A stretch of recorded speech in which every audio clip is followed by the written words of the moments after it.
on-site logistics that we have. An important piece, we have washrooms located throughout. We have high-end privies over there.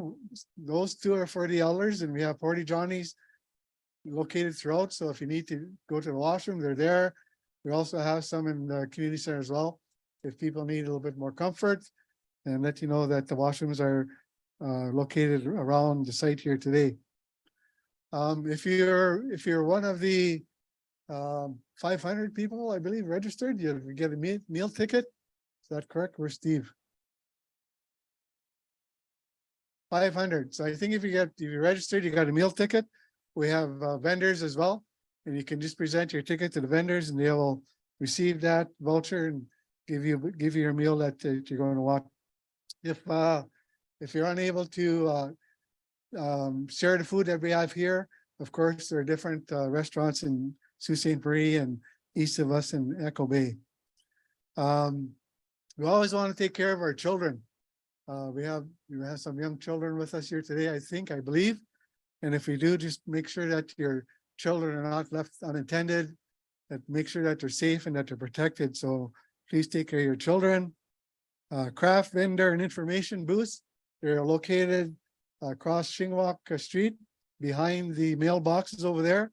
Sorry, I did a quick scan of it. There's a number of them over there. So if anybody's looking for some crafts or some information, please go over there and visit them. There are more than 30 vendors that are on site. I want to thank the Garden River Wellness Center. They have a first aid tent location. Again, it's just south of where the vendors are.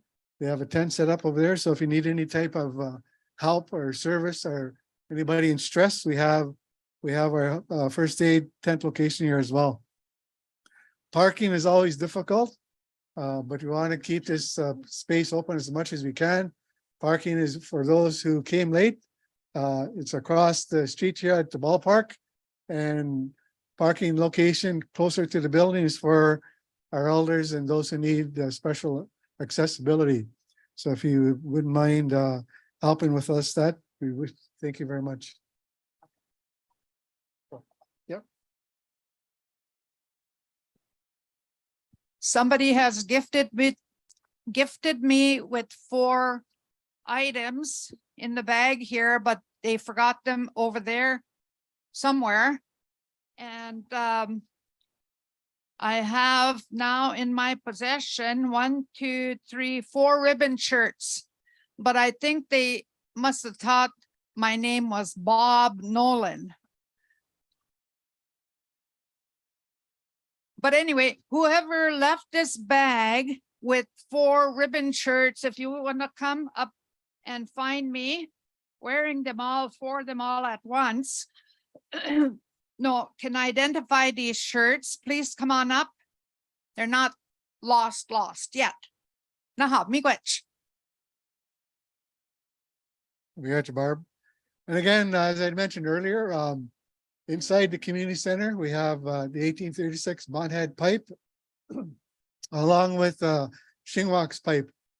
And yesterday, our spiritual advisors and knowledge keepers brought us all together and felt that it was important that these 2 pipes visit each other. So they're going to be visiting in the community center for the next couple of days, and you're all more than welcome to go in and feel that really powerful and good energy that is coming from these pipes. So more than welcome to, at any time, go in and visit with these pipes. The teaching lodge is going to be for some cultural teachings, as well as Nogda-Windaman at the far end. They're doing cultural teachings as well. So people are more than welcome. And again, within the teaching lodge, we have our sacred fire. People want to offer their tobacco or prayer or just some comfort, you're more than welcome to go into the teaching lodge. Over west of the teaching lodge, we have our exhibit trailer. So we've been working really hard the last 178 years to bring this together. And it's a very special exhibit. And Cole Nolan, along with Penny Pine, our curator, and Nicole Seabrook and many others. Our staff from Public Works was really helpful in helping put everything together. We didn't get electricity into the trailer till about shortly after 12 o'clock last night. So that's how hard we were working on, right? But nonetheless, it's there. And you're all welcome to go see more of Shingwak's items. He has a couple of work clubs in there.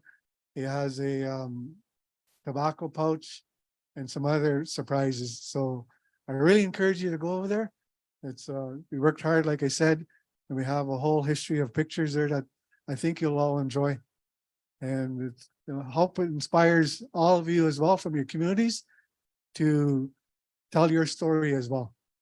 And the collection of those sacred items and what we need to bring back to our community. And again, we have our vendors, food vendors over there, and all of our craft vendors over to the west of us. So what?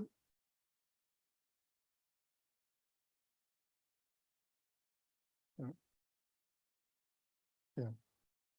So with that, I'm going to get into our welcoming comments. So I'd like to call up the Gama or Ogama from Garden River, Andy Rickard, to give some welcoming remarks.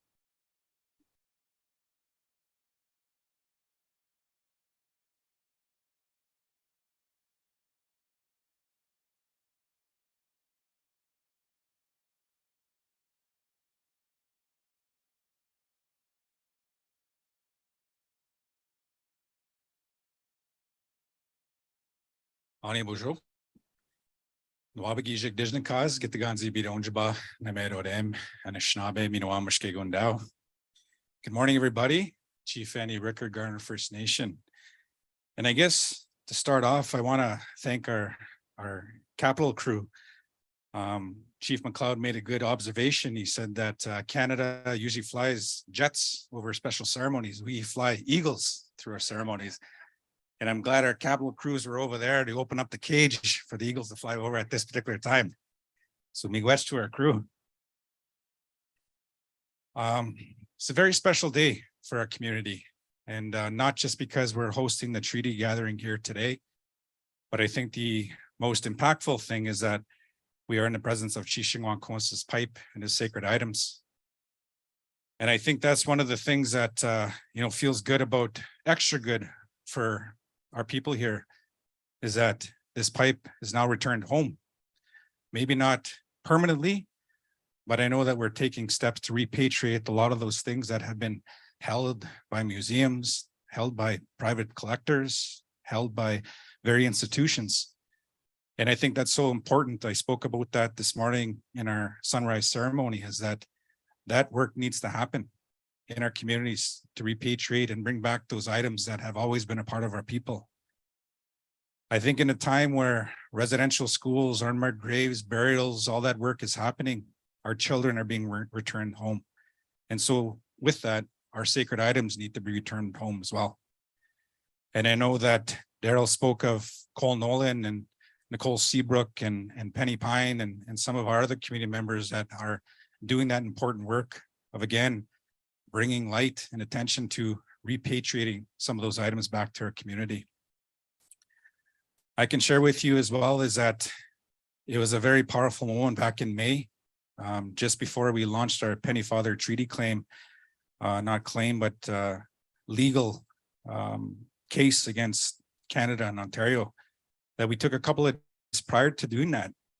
And we actually went to the Royal Ontario Museum and held ceremony with Chief Shingwak's pipe and his sacred items. And I can tell you that it was very, very special. It was a very important time, and you can feel the energy, because I believe at that particular time, that was the first time we feasted his pipe, feasted his items. We also held ceremony with some of our spiritual people, with some of our community members. It was sad and emotional, because you can think about those possessions were not within our community. And that was the first time we'd done those ceremonies on behalf of our community. And so it was nice to do that and get that piece sorted out and well on our way to launching again our litigation case against Canada and Ontario. And I think that gave us strength as well to our members to realize that, we stand on the shoulder of giants when we're doing that important work. The very sad part of that is that when we left, you felt like you're lefting your family behind. And that's one of the things that I'm sure a lot of our people feel when you lose your child, residential school, or those kinds of things. It's a loss. And when we left there, we felt that we were leaving them behind. But I guess the underlying or silver lining in that is that it's here in our community today. We've made those attempts to again repatriate those items back to Garden River as it should be belong back in our community, just like many of those items that are important to our communities. So this is a special time for our members here in our community, because not only are we hosting the gathering and talking about some very important topics, but it's an opportunity again for our own community members to see Shingwalk's pipe and some of his items. I credit our planning crew as well for having the display and the work that they put into it. And you'll see a lot of the leaders before my time that have contributed to the path that I'm on today. And again, I think that's so critical, is that we never forget of our leaders before us that have kind of laid the groundwork to where we are today. And it's very important in terms of the work that continues on, because again, without them, we wouldn't be here today. So again, it's a nice piece to recognize and remember and honor a lot of those Gimas from our community. Just like it's a very important to, again, honor a lot of your Gimas from your community and your history. I wanted to also acknowledge a lot of the staff, the planning team that had put in their time, dedication, commitment to make things work here in our community. You see a lot of our staff with some of the fluorescent decals and fluorescent coats, and you see some of our other staff with red shirts with a cross, and a lot of our people are sprinkled throughout. And again, I think we all can agree is that our staff are the backbones of our community, and we need to appreciate the efforts, the work that they do on behalf of our community, because they're the ones that make things happen as well for our people. So if we can give a round of applause, I like to acknowledge our staff and the work that they put into this.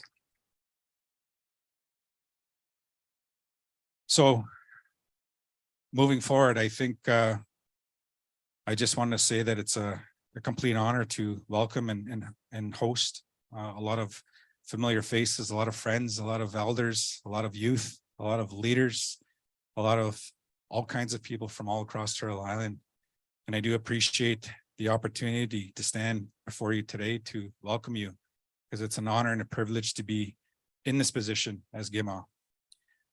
I'm sure, I don't need to preach to the individuals or the people that do this work, but there's a lot of sacrifices that you make, in terms of on behalf of your community and this work that you do, but it's necessary. And I think that it's something that each one of us contributes to our communities in some shape or form. And it's not just the Gimas that also are part of that piece, part of that puzzle. It's everybody that's going to take collectiveness to move things along for our people. I also want to acknowledge the staffs, the communities that brought their staffs, our PTOs that brought their staffs and their flags. Again, it was a beautiful ceremony this morning. And I also want to acknowledge our spiritual advisors, the ones that have laid down the foundation to get the week started. And I know that we're in good hands in terms of that advice of how we need to do things over the next little bit. And again, on behalf of our leadership, our chief and council, our elders, our members, I want to welcome each and every one of you to our community. If you require anything, please let one of us know. We like to say that we'd like to give you the best here, as long as you're visitors in our community. It's about kindness, it's about respect, it's about reciprocity. And I'm sure you'd be doing the same thing if you're hosting this in your community, and we're doing the same here in behalf of Kitagan ZB. So on behalf of those eagles that flew over us there, it was pretty close. There was some before that were way up in the sky, and we weren't sure if those were turkey vultures or eagles or not, but you could have not disagree that they had to come show us, I guess, that they're eagles, right? And two different eagles, I would think. But again, on behalf of our people, I just want to say it's been an honor and a privilege to be standing here and welcome you to our community. And I'd like to say miigwech to our planners as well. for doing all that good work. Oh, miigwech.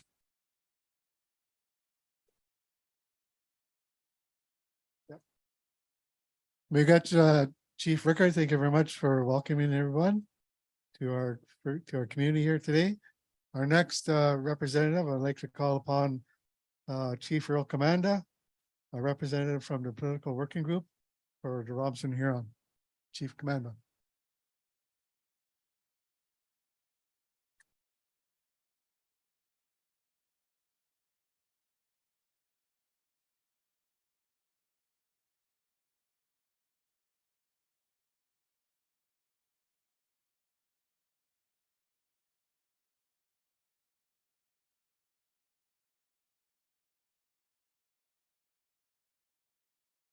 Ani bujo kenewaya. Najwe gijik nana Anishinaabe Nozwin Nagazi Dodum Kanabe Jing Don Jaba Anishinaabe and Dao. This is the culmination of lots of planning. And I'm glad to see all of you here. And it's going to be a beautiful 3 days. There's a lot that we've put together on behalf of the political working group of chief who I work under as part of the Robinson Huron Wawinamagawin. And we work quite closely with the litigation side, Robinson Huron Treaty Litigation Fund. And on their behalf, those two organizations, this is a combined effort putting this annual treaty gathering. And we knew this year was going to be extra special with the announcement of the settlement. And we also know there are some problems in our communities regarding this whole matter. And I think in terms of taking a look at that, I'm reminded of the teachings that are going to be shared here about treaty. And certainly what that means presently for us and for the 7 generations yet to come. There's one aspect, though, that is left unfinished. Does that change the $4 per year? Is the $4 still relevant? Well, certainly the $4 is still relevant. It means the Crown still recognized that we never gave up our sovereignty when we signed that treaty. We still have inherent rights that are based not on the treaty, but what the Creator bestowed upon us. So these are the things that we're now trying to resurrect and remind our people that those things are not lost. And we owe some of that heritage to those original ancestors there, Shingwakos, Nebegojining, and all the other leaders. And I'm told my own community had a council fire before they came here to decide, do we want to sign this treaty? And traveled all the way over here. Chief McLeod's story yesterday about traveling from Nipissing for this treaty and others along that part of the area, the treaty territory. And so for us, it is fitting that we celebrate. And this is a celebration. And I'm very glad to see all of us here. And with that, I want to say miigwech to all of our people who've helped make this happen, all of our speakers today. And Garden River has been an excellent host. And you'll see much of their what they have to offer us for the next 3 days. I want to thank you for showing up. I know you've spent a lot of time preparing yourselves to be here. And for that, we are grateful. We hope we can feed you. We hope we can accommodate you. And certainly for us, this is one of our biggest celebrations that we've had to plan for. So miigwech, miigwech, miigwech.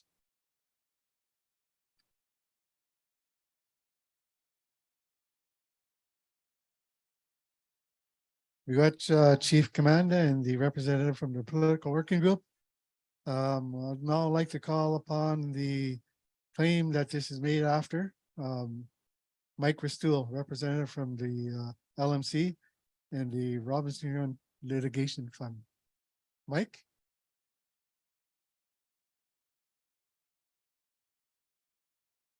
Roger.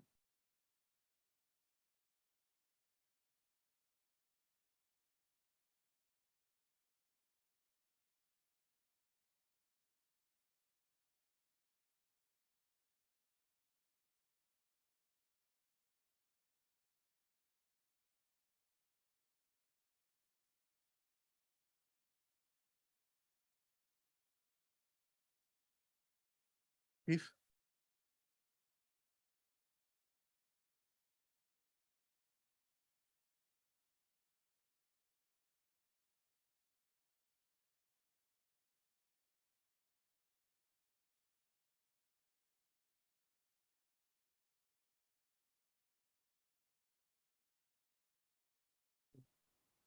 So Mike hasn't arrived yet, but we're going to ask him to be replaced by Gama Pelche.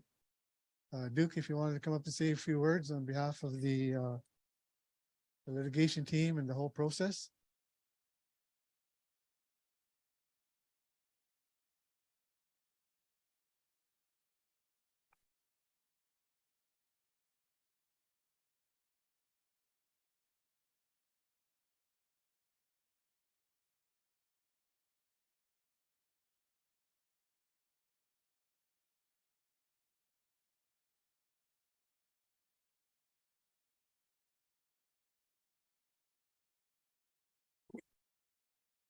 Bonjour.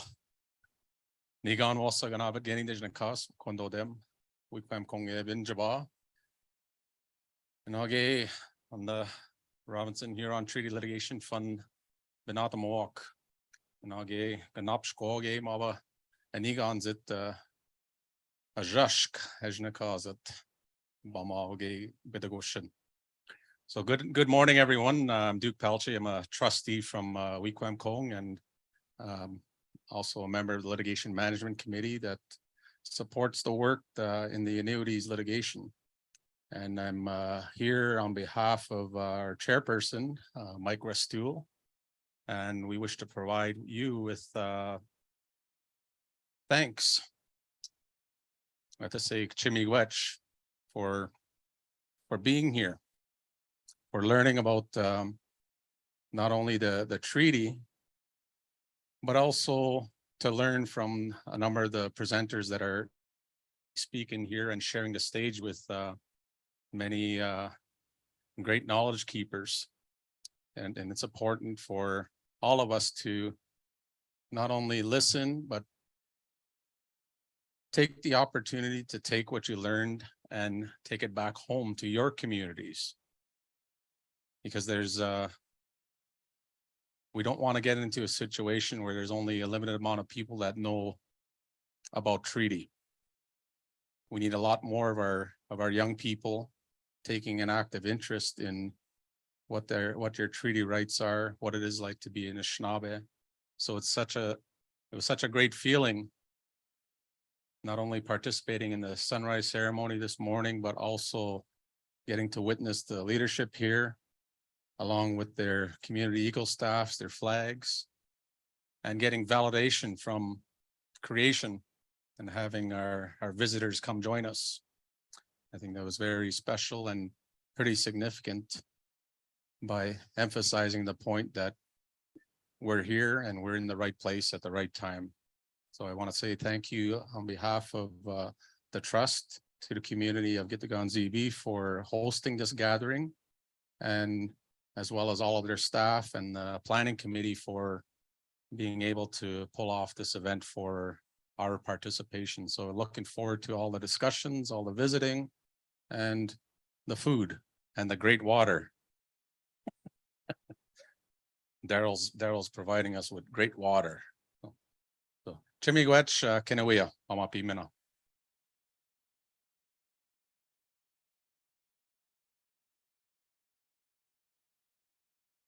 Miigwech, Chief Duke, for that last minute call-in. I know that you can always fill in a role on behalf of the litigation team. Now I'd like to call up some comments from our political leadership from the Anishinaabe Nation. Grand Council Chief Reg Diganob.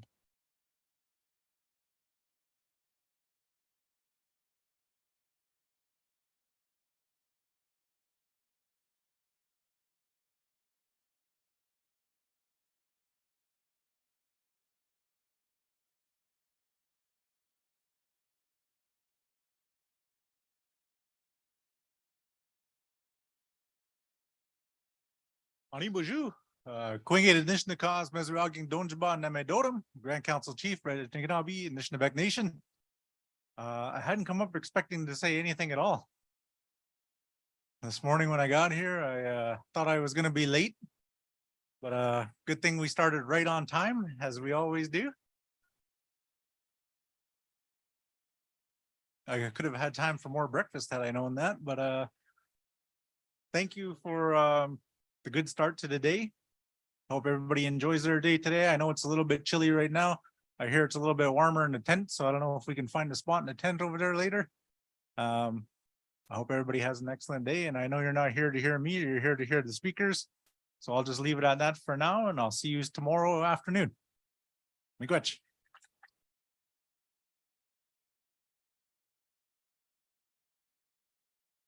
Miigwech, Grand Chief, thank you very much, and certainly glad that you're here with us for the next few days. Now I'd like to invite our Regional Deputy Grand Council Chief for the Lake Huron region, citizen here at Garden River, Travis Busnell.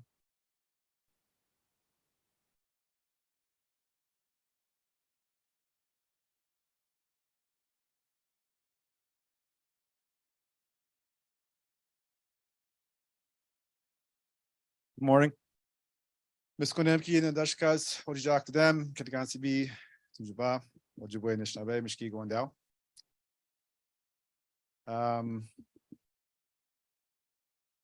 This is a, I'm gonna use Barrett's words because I don't want to steal quotes.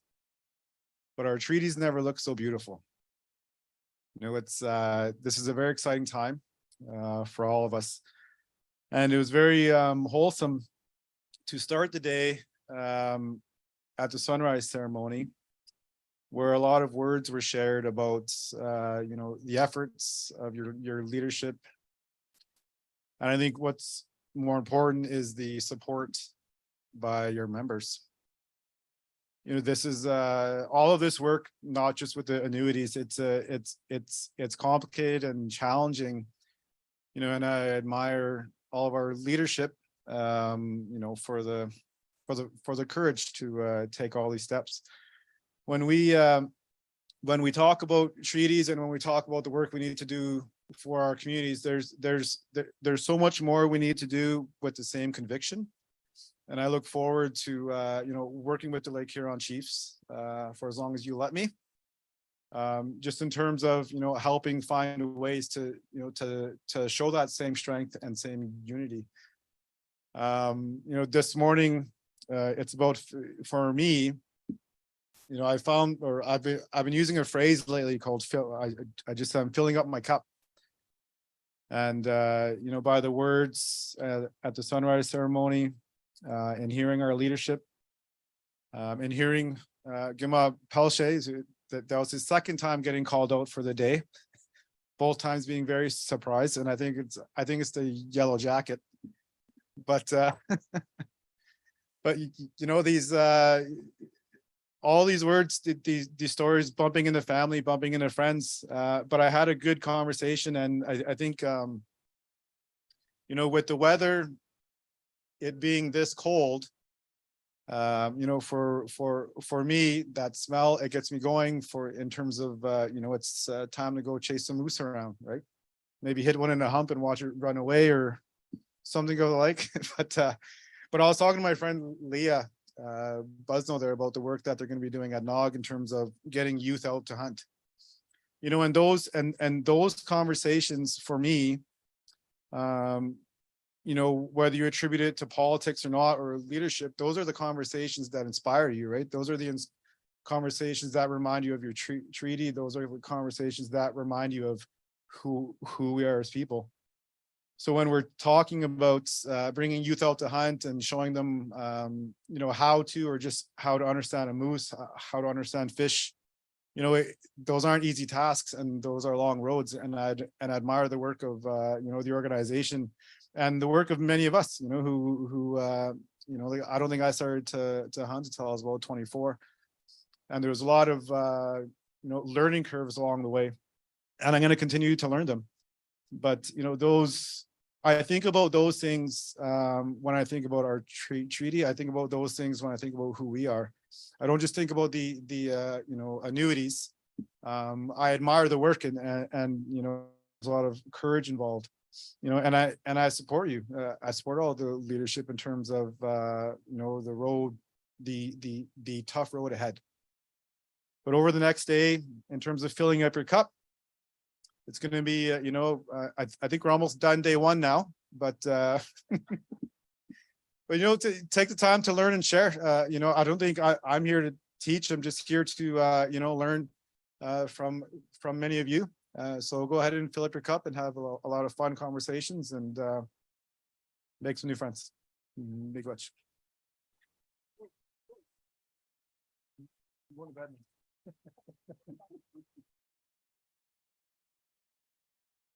So that concludes our special introductions and welcoming from our various leaders and our community leaders as well. And just to quickly go over the next couple of days. Of course, this is the main stage, and tomorrow night we will have a great performance here. We're going to have some panel discussions on the Robinson Huron Treaty movement. You also have in your kits the agenda, contemporary activities. So the locations are in the various places that we mentioned. We're a little bit behind schedule, so we're going to have lunch break.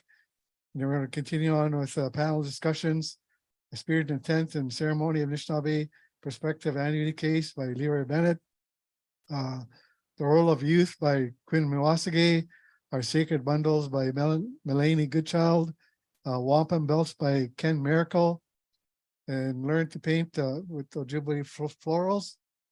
And then we're going to have a dinner break. Well, that's day 2. We're going to have our Wampum teachings with Ken Miracle and Tech Elders Group, Two Spirit teachings, our bundles, Every Child Matters activity, treaty research, community perspective, art Patagogus, equitable, sustainable, sacred uses of our creator's gifts by Neil Jones, men's teachings by Mike Biso, women's teachings by Nokomis Martina. And then we're going to have a dinner break. And then weather permitting, we're going to have a round dance up at the ball field.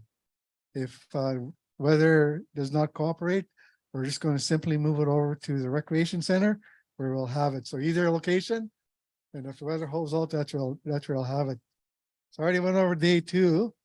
And then on the evening of day 2, the main stage here, entertainment will be provided by the Roger Daybuch Band and special performance by Crystal Shawanda. Day 3. So day 3, everything's going to be moved up to the GFL in the Memorial Gardens on Queen Street. We're going to have a sunrise ceremony up there at 6 a.m.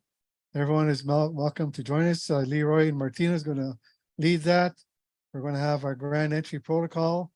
And then we're going to have our prayer, welcoming from Batchewana First Nation and Garden River, dignitary acknowledgements, government remarks, and hopefully the Minister of Crown Indigenous Relations of Canada will be there, as well as the Minister of Indigenous Affairs for Ontario.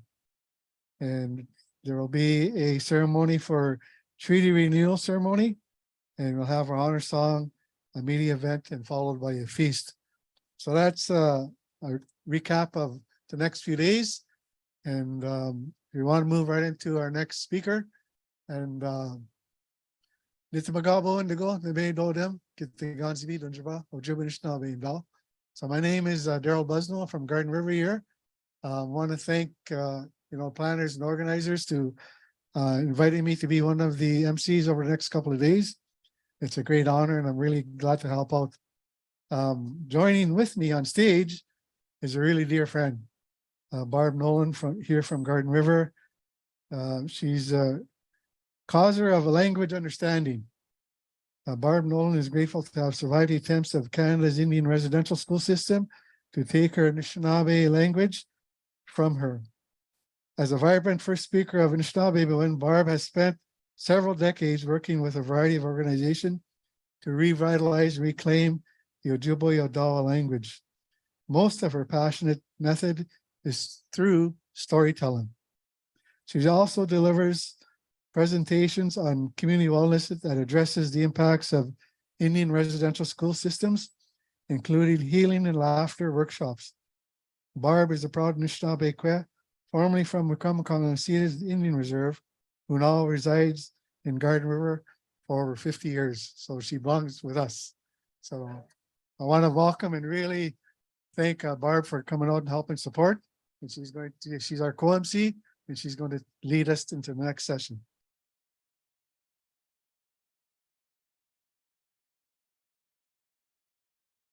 Shimigwech Daryl. I still have in my possession those 4 shirts. So I'm gonna wear 4 of them. So I do have that bag up here. If whoever forgot it somewhere, I think it was in the front where you register. So please come by and pick it up. So please help me welcome Dr. Heidi Kiwe-Tene-Pene-Sik Stark to our main stage. Dr. Stark is an expert witness from the Robinson-Huron Treaty annuities case. Is Heidi here? Oh, there. Okay, I'm going to read some, so take your time, but come on up.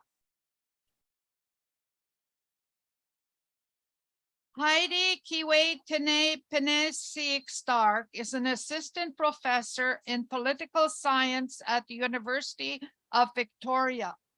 She is Ojibwe from Turtle Mountain and has a PhD in American Studies from the University of Minnesota. Her research interests include Aboriginal and treaty rights and Indigenous politics in the United States and Canada. She is the co-editor of Centering Anishinaabe Studies, Understanding the World Through Stories from Jill Durflair and Niganwedam Sinclair, and is the co-author of the 3rd edition of American Indian Politics and the American Political System with Dr. David E. Wilkins. Her research background includes collaborative work with Indigenous communities in the United States and Canada. She was awarded an SSHRC Insight Development Grant for her project titled Sakame First Nation Governments, in collaboration with John Boros, who involves students, Anishinaabe elders, and Sakame First Nation community members, and aims to advance the development and resurgence of Anishinaabe political structures and institutions that are informed and shaped by Anishinaabe philosophies, values, and teachings. So help me welcome Dr. Heidi Kiwe-Tene-Pene-Sik Stark. Aha.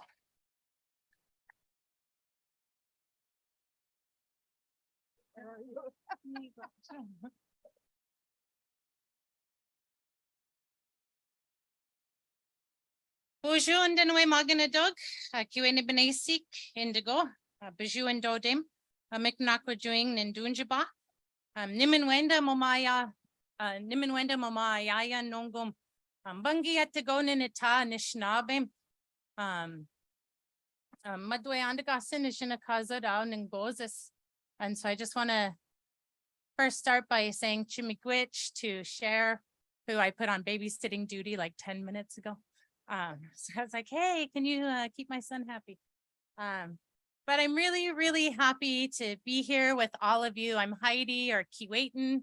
Giwaden is like, I know my name is in the northern dialect, so it throws some people off, but it's around here, you'd probably say Giwaden no Benesikwe.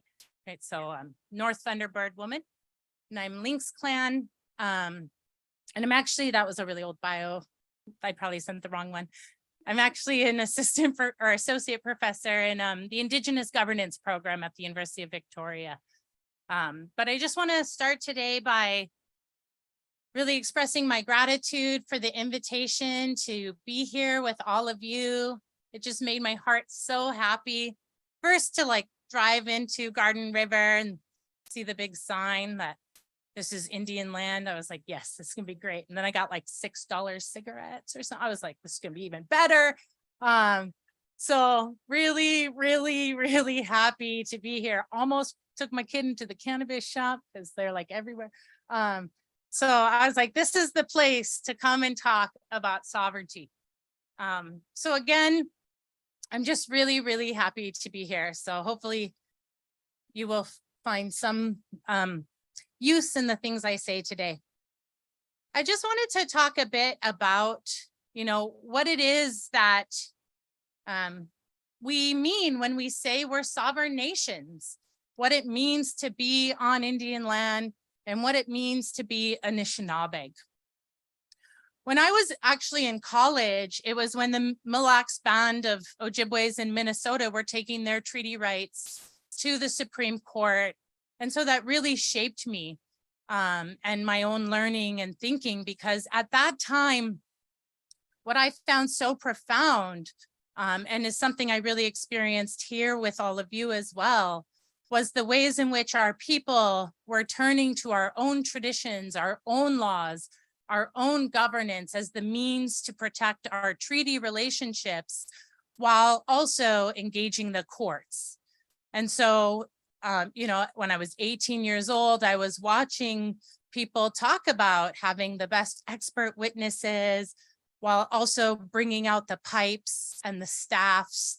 And, they had sent runners from every community to Washington, D.C. for the litigation.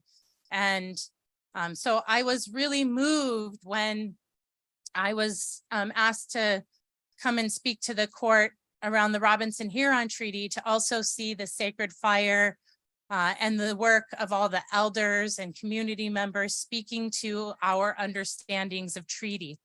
So I just want to recognize also all the work of those spiritual leaders and the work of Leroy and others in keeping that fire, because in many ways, it's that spirit that does the important work that allows our treaties to come to life.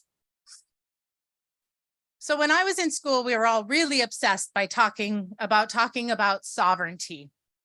And yet a lot of us weren't really sure what that meant. What does it mean to be sovereign? What does it mean to be nations? And how do we make sure that we're not just replicating the systems of the colonizers who have, shaped how we think about governance today? So we would often try to look to the language to think about, what does sovereignty mean for Anishinaabe? So that word sovereignty, some people will translate as Eji Ogamawattasid, right? So to act, some could translate that as like to act in a chiefly way, right? If we think of Ogama as the chief. But what is a chief, right? So some have defined Ogama to mean those who I am responsible for. And if we think of a chief as someone who's responsible for others, then that word Eji Ogamawattasid really means to act in ways that account for those who I am responsible for. And I think that's a really important way of thinking about sovereignty and what it means to govern and to be nations. But I actually think we have another word that tells us who we are as nations and how we should be governing. And that word is Anishinaabe. the very name we call ourselves, the name that we invoke to recognize our relatives when we say Bonjour Anishinaabe, Anishinaabe Dog. And so what does that word really mean? Some will say it means the original people or human, but within that word is so many of our teachings around creation. So some have said that Anishinaabe means from whence the male of the species was lowered onto the earth, right? So Eddie Benton Nabun will talk about that word Anishinaabe in that way, right? But why is that important? Because when he's talking about Anishinaabe as meaning the being who was lowered down, he's talking about that moment we stood beside the Creator. One of the reasons we then think about our treaties as sacred, because of that relationship with the Creator. Others have defined Anishinaabe to mean the pitiful people. And here they're invoking and talking about our teachings in which, you know, we have so many stories, I'm sure many of you have heard around, you know, the animals and the Creator preparing this place for our arrival.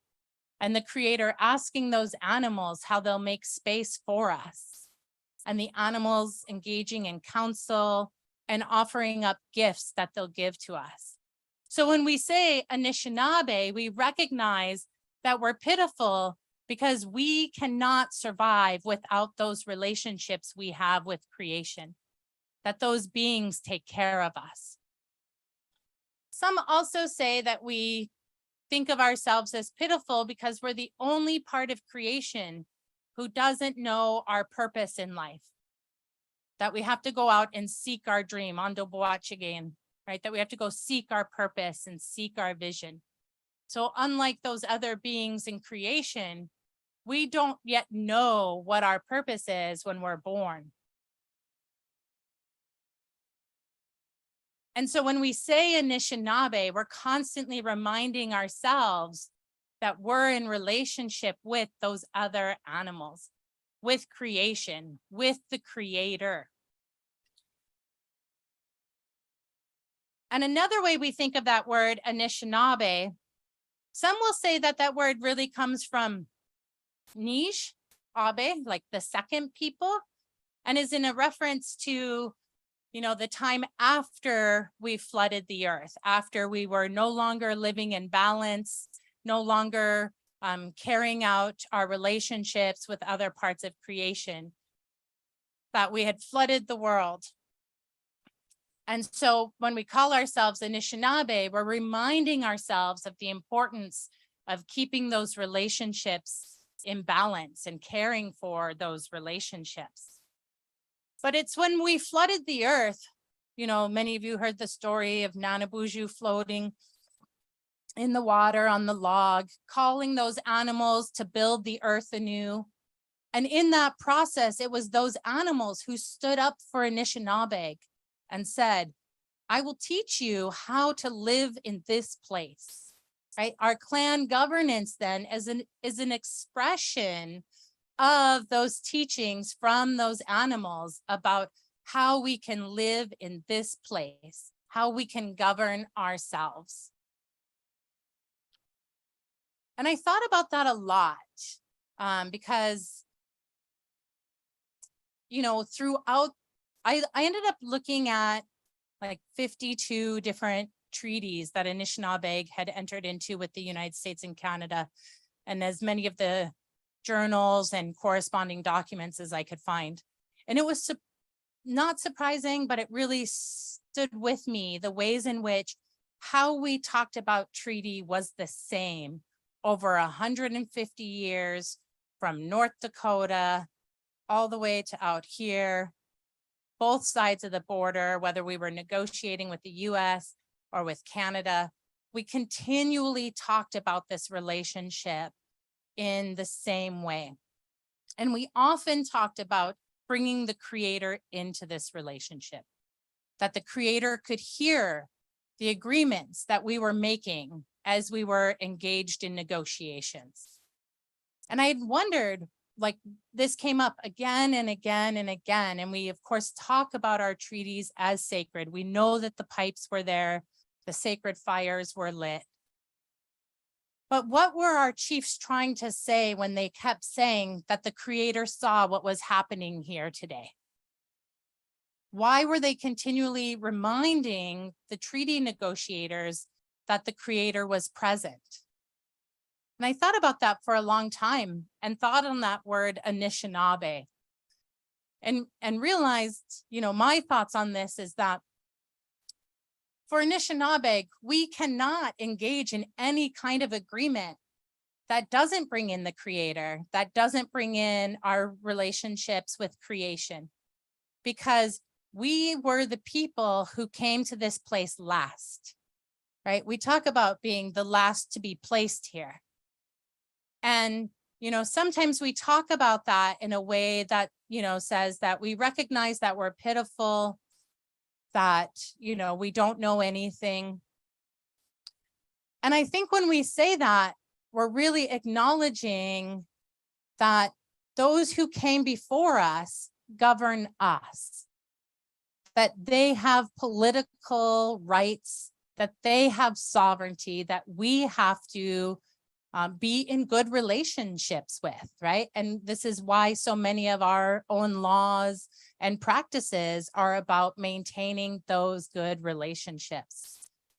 And so we too, when we brought Canadians, what is now Canada, when we brought newcomers into our treaty relationships, we were acknowledging to them that they too would be beholden to all of the commitments and responsibilities that we have with creation, that we were bringing them into our legal systems. We weren't making a new world. We weren't having two canoes that ran side by side that didn't interact. We were inviting them into our canoe, which, is really, I think our chiefs were saying, you can come and live in this place, but you must adhere to the laws of this place. You must come under our forms of governance that recognize our pre-existing relationships to creation. What you do in this place cannot violate those relationships. So when I think about that, I think about how those animals stood up for us, and that we too then were standing up for newcomers coming into our place. And we were saying to them, we will teach you how to live in this place. And though I think we're very good teachers, they have been very stubborn toddlers. I was like, I got a 2-year-old too. He did not get to make the trip, no. So it has been challenging to try to get, these newcomers to adhere to our laws.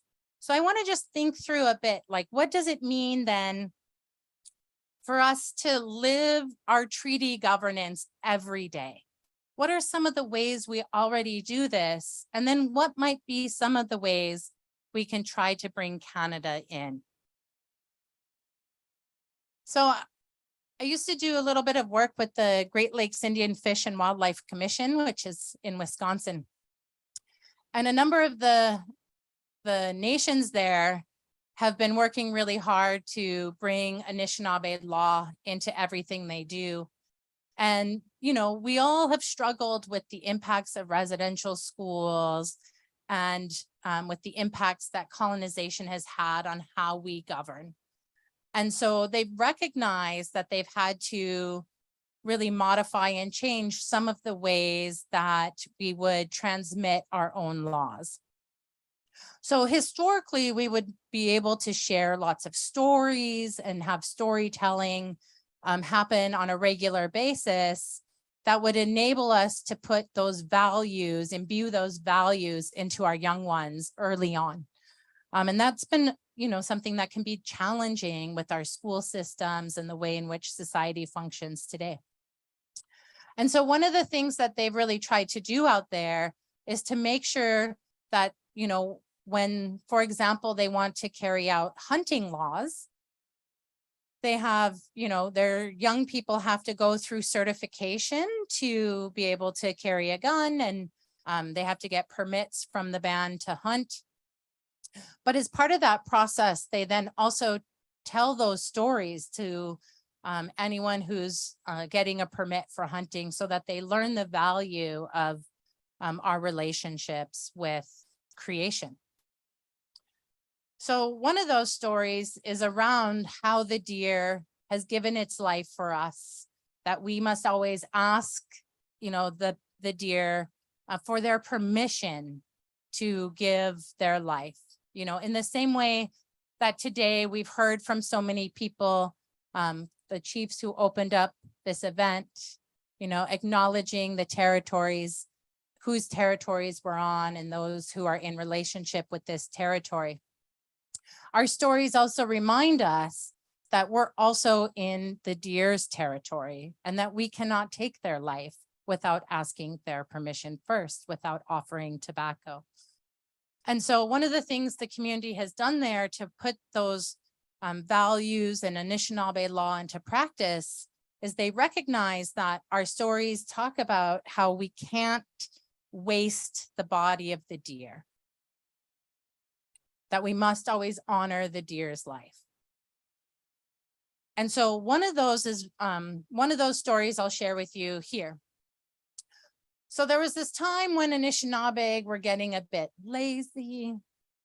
We're living pretty comfortable, practically drinking that sap right out the tree, being real lazy, not doing much work. We were living really comfortable. We were well fed. We were getting a bit forgetful about how to take care of our relationships.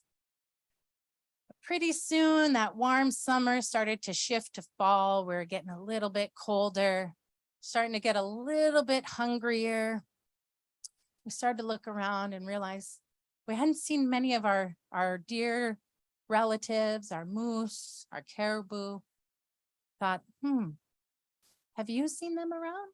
No, I haven't seen them. Have you seen them? No. So people just started to pay attention a little more, look around, see if they could see their relatives anywhere.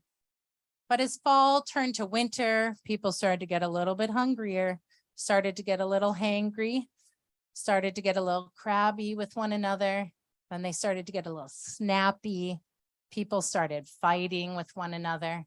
Still couldn't find their deer relatives, their moose relatives anywhere. Well, as winter carried on, people started getting very cranky, very hungry. So they decided to put together a council to talk about, their concerns for where their deer relatives and moose and caribou had gone. And as winter was turning into spring and they were becoming more and more concerned, they decided to send out runners to go and search the territory to look for their relatives. The runners had gone out, come back, unable to find their relatives. So they were sent out again. They were gone longer, still unable to find them. They returned, sent out again. And again, they were gone for a very long time. When they returned, still unable to find their relatives. So they were sent out a fourth time, and they were gone for a very long time. But then one of those runners returned saying, I found them. I found our relatives. They're out with the Crow Nation. So quickly, the Anishinaabe, very hungry, still very crabby, put together a war party. They were going to free and liberate their relatives and bring them home. So they headed west to the Crow Nation, immediately entered into battle with the Crow upon their arrival, fighting to liberate their relatives. When one of them looked over and saw that the deer, the moose, the caribou, they were just sitting there watching. They weren't doing anything to help themselves. So that young one went over there and said, why? Why are you just sitting here? Why are you not helping us? We're here trying to free you. And that deer said, we're not here against our will. That young leader stopped. Well, what do you mean? the Crow, they took us in when we left you. So that young one called for the war party to cease and immediately entered into council with the deer and the moose and the caribou and said, we're so sorry. We want to know, what have we done to impair this relationship? And that deer said, you know, you guys forget about us. You just take us for granted. You don't give us tobacco anymore. You just waste our bodies. You barely use us and then just leave us rotting in the woods. You don't put out gifts for us anymore. You don't talk well about us. We don't want to be in a relationship like that. So the Anishinaabe gathered together. They made offerings of gifts to the Deer Nation, to the moose, to the caribou, and they apologized and said that they understood what they had done was wrong and that they would make sure from this time forward, if those hoofed relatives would come back with them, that they would never take them for granted again, that they would teach their kids and their grandkids to make offerings to them, to respect them, to take care of them. And so those hoofed relatives came back with the Anishinaabe. You know, and this might be one of our earlier stories about what reconciliation looks like, what it means to repair relationships when they start to fall apart. That, you know, we have to be willing to be accountable when we err in our relationships, but also that we must hold others accountable when they err in their relationships with us, right? And that we must have respect for those that we're in relationship with, that they must also offer respect back to us, that it must be a relationship that's reciprocal, mutually beneficial. So today, some of those bands in Wisconsin have actually tried to put into practice, put into formal written laws, codes to prevent wasting of deer meat. So they have a law in which it's illegal if you hunt on a tribal permit to waste the deer. So one time this young guy, I'm just always going to blame a young guy. That's going to be my thing up here. Some young guy did it. No, just kidding. As I try to raise up some young guys. But so this young guy was out hunting and he got a deer and he was had the deer hanging in his yard. He got some call, had to run off to Minneapolis. So he calls up his buddy. He's like, hey, can you come finish cleaning this deer for me? You know, I got to run off, Friend's like, yeah, no problem. Who knows? Friend probably got on some Netflix series, playing some video game, didn't get over to the house, but the game wardens did. Found that deer, traced it to who had a permit and fined him. So he got sent to tribal court. And I think Ernie St. Germain was the judge at the time. And so in front of the judge, this young guy says, well, you can't give me a fine because I already made that right with the creator. I put out my tobacco. And the judge said, well, that's a good start.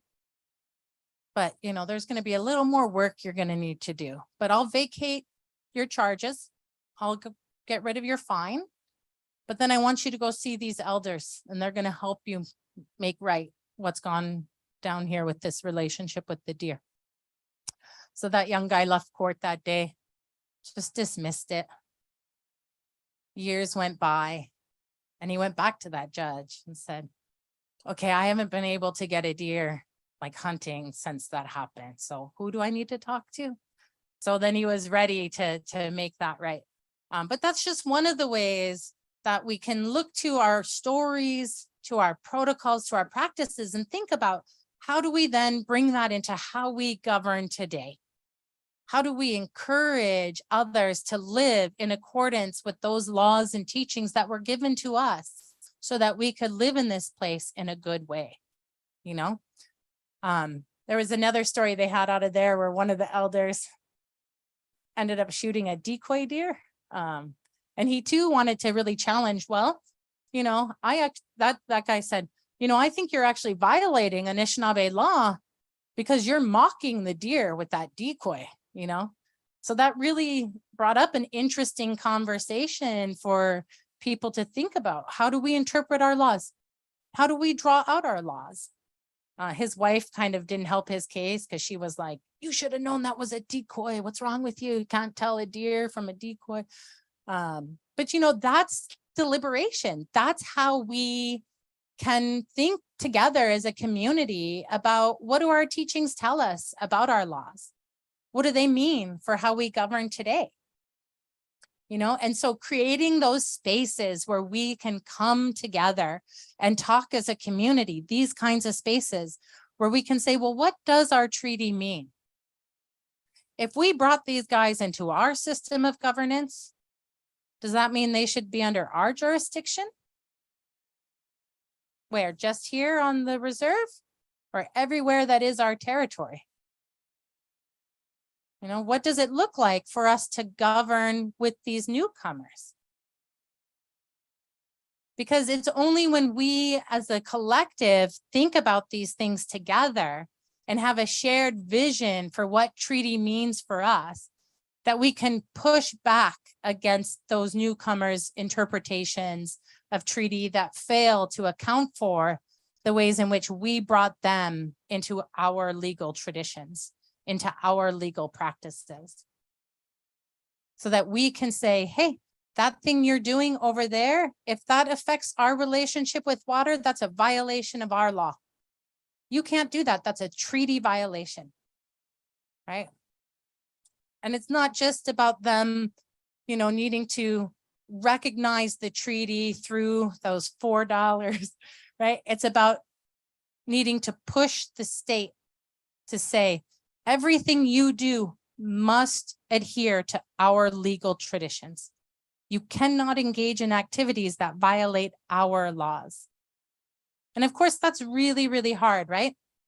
But some of the ways we can think about that is how we govern ourselves internally. So what does it mean for us to be Anishinaabe?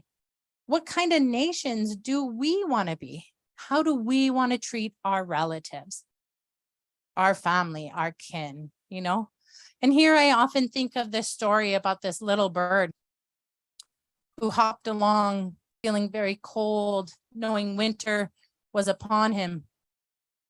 And he was asking those trees to provide him shelter.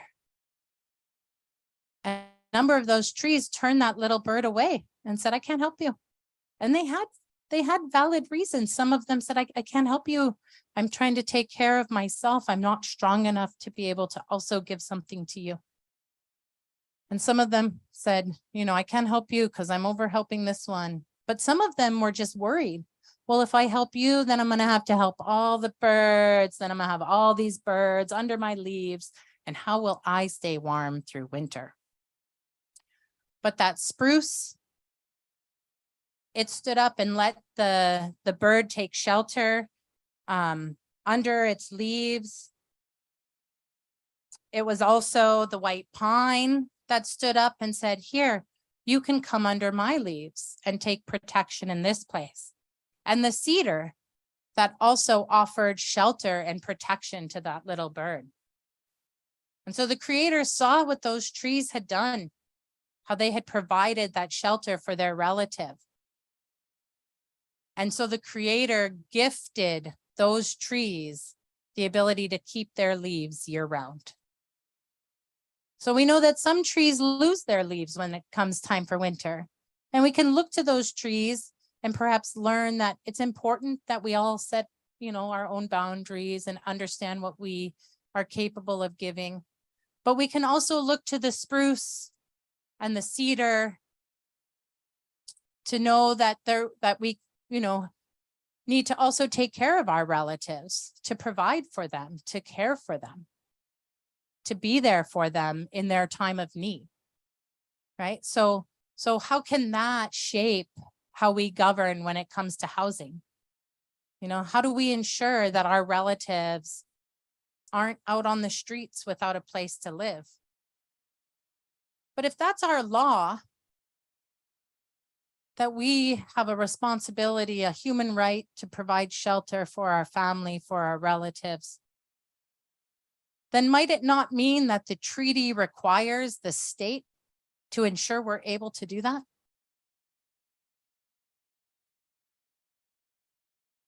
You know, these are the ways we can think about what are our stories, what are our practices, what are our teachings, and how did those shape what a treaty relationship looks like today in practice, right? We know that so many of our young people are struggling, whether it's with addictions, mental health. So many are struggling to know who we are. You know, I like still take language classes every day in college because while teaching college, I then go to class, you know, because I didn't get to grow up with my language. You know, my father really struggled with addictions, and it was me and it was really my brother and my siblings who brought our family back into ceremony and back into our teachings.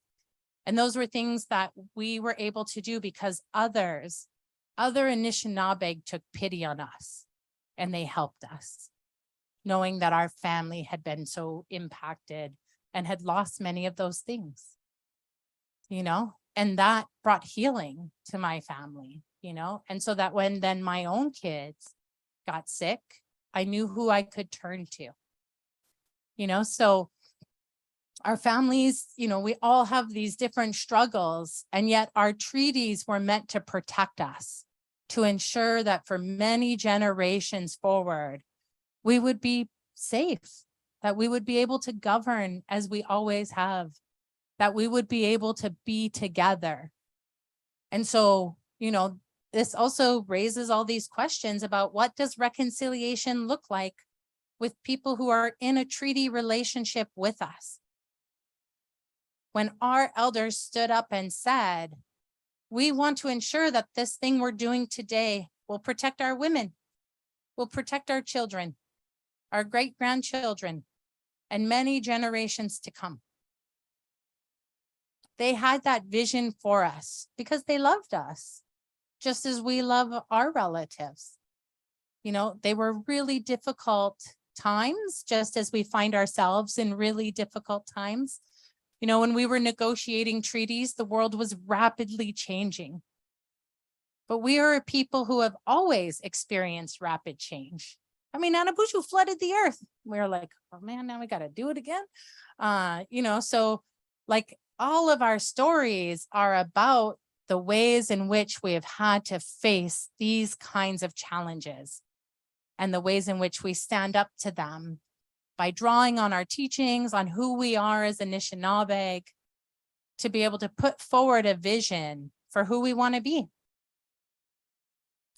And in many ways, our leaders were doing that for us when they were negotiating these treaties. You know, so in 1850, they were thinking about, well, what are you doing on our lands? How do we make sure that the things that are being done in our territory benefit our children? How do we make sure that at the same time we get to govern how those things are done? You know, if people are going to set up businesses on your territory, you know, our elders envisioned that. Our ancestors, they knew that would happen. They knew that when new people came into this place, they would do things in this place. And as we understood it, they would have to do those in accordance with our governance, with our laws. And so, you know, it's important then for us to talk about that openly together and think about, well, what does that mean, again, for how we want to govern today? What does it mean for what we expect from Canada? And what does it mean for how we want to take up and face the challenges that we have in our own communities?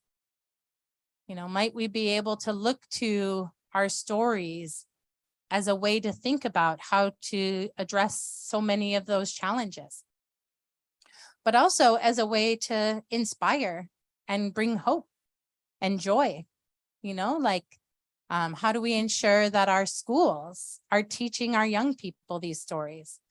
They're teaching our young people the language and what it means to be Anishinaabe. And so I just want to close with kind of one more story that I think will, you know, in many ways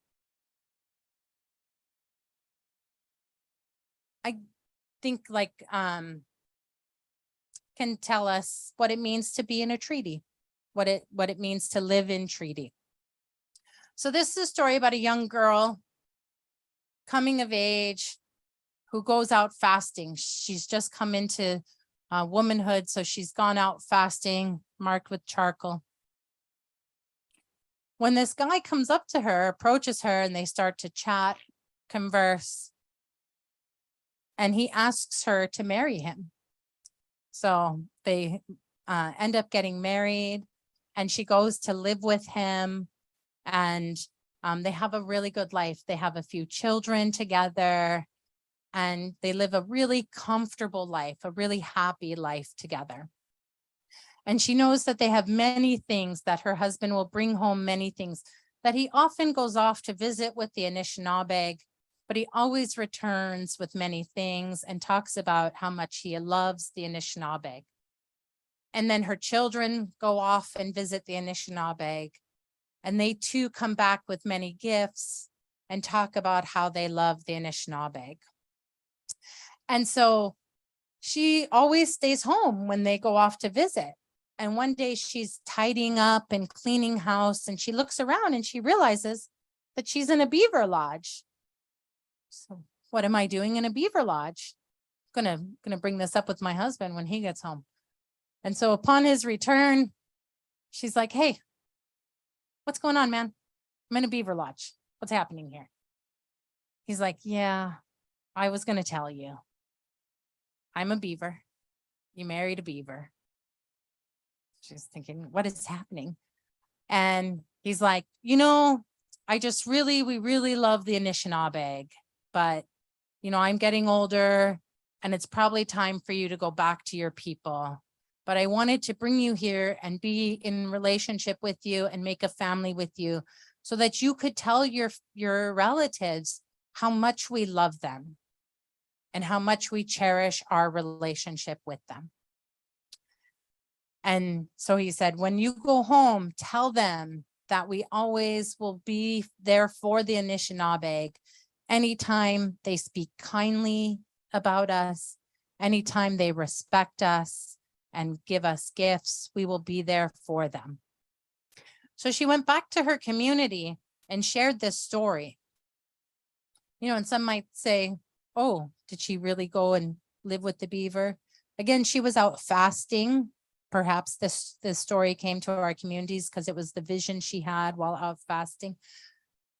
But what's important is that what she brought back is this important story that then got told for generations about this relationship. And so she would say in her community, don't you ever talk bad about the beaver. You must always respect the beaver. And so she would constantly remind her people that they should make that offering of tobacco. And that when they trap the beaver, they have to make sure that they return those bones to the water to enable that beaver to regenerate its life.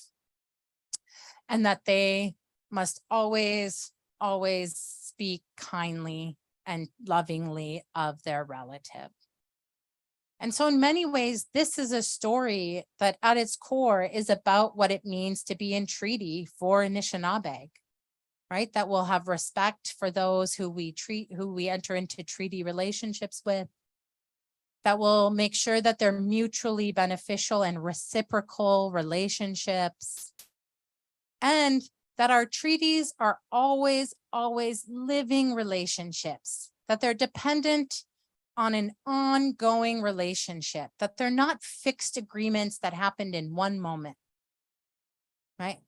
That to be in a relationship or a treaty with the beaver requires us to do our part, to return their bones to the water that enables them to regenerate, to come back to life, and puts the treaty relationship back into effect again. So it's an ongoing relationship. And that's the relationship that that our ancestors always expected as we entered into treaty. That these were ongoing relationships, not some fixed agreement.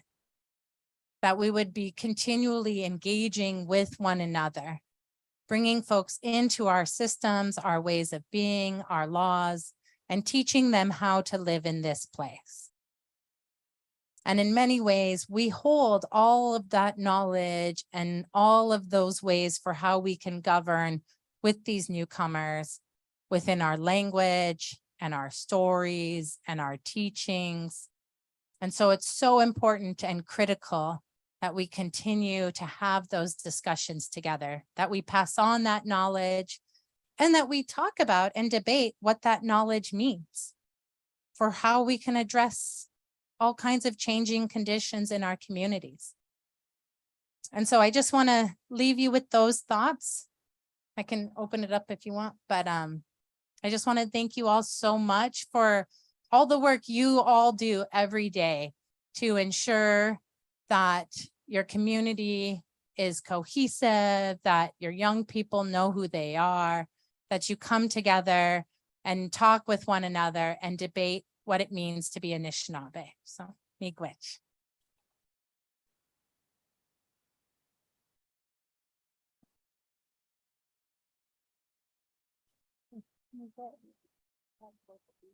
Mhm. Oh, wonderful. So you're very relative right now. Thank you, everybody, for listening to Heidi. She was one of the our expert witnesses in a court, and I got to listen to her through the whole court process. So it was really interesting that her timing to be here is perfect. So we opted to part of LMC, me and Martina, but what we have in here is actually part of the treaty bundle that we have today. So when we offered to her that when she goes back to her community and her travels, that she keeps telling these stories of treaty. It's really important that that message actually gets out. Everything we do is living and breathing. It's not stagnant. We're never frozen in time. But somehow they managed to convince us that for us as Anishinaabe people, that's frozen in time. It's not. You know, we're here to tell you that it is. It is alive, it's beautiful, and it's well.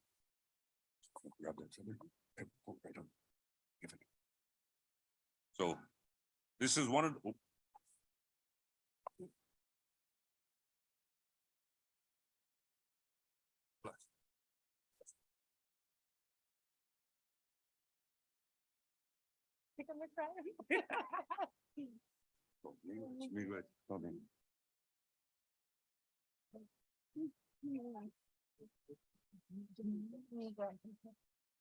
I really, really appreciate this and will definitely carry this feather with me. I also feel so really touched because I'm like just taking on some new work, trying to work with communities to think about like how we take on things like domestic violence and child welfare and some of those really, really heavy things that are so hard. And so I'm just really honored to be with all of you today and to be able to think along with you around, you know, how we govern ourselves and how we are as Anishinaabe. So, miigwech. I'd like to say miigwech. Hang on. I would like to say chimiigwech, mabakwe, apchagim na tagse, kinegego gabe debatang apchaginishit.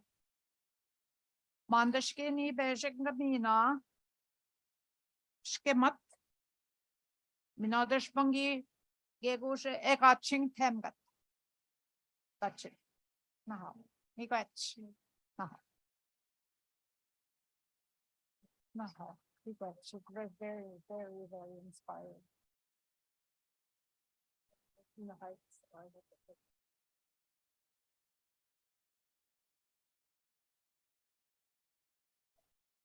I got you on much.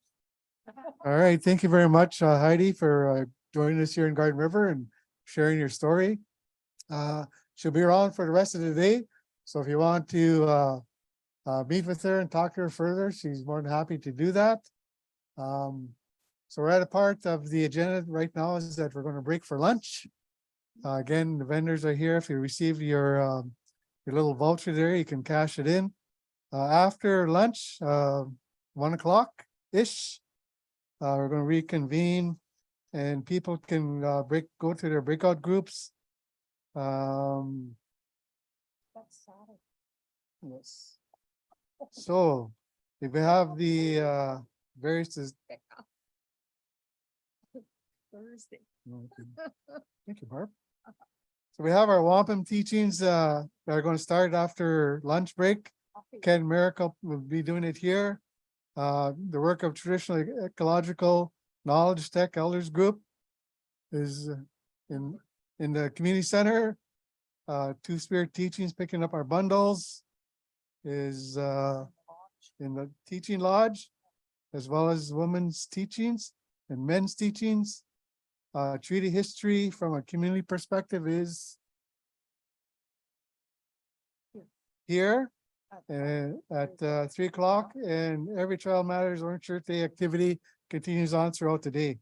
So we're going to break for lunch, come back around 1-ish, and then we'll finish off and then get ready for our round dance. We got to thank everyone. Get warm because it's starting to get chilly.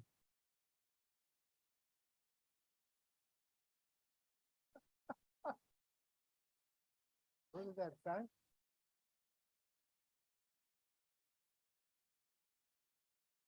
Oh, what was it? I gotta go.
nourishment for lunch hour. And we want to start to ask people to start gathering to your respective breakout groups.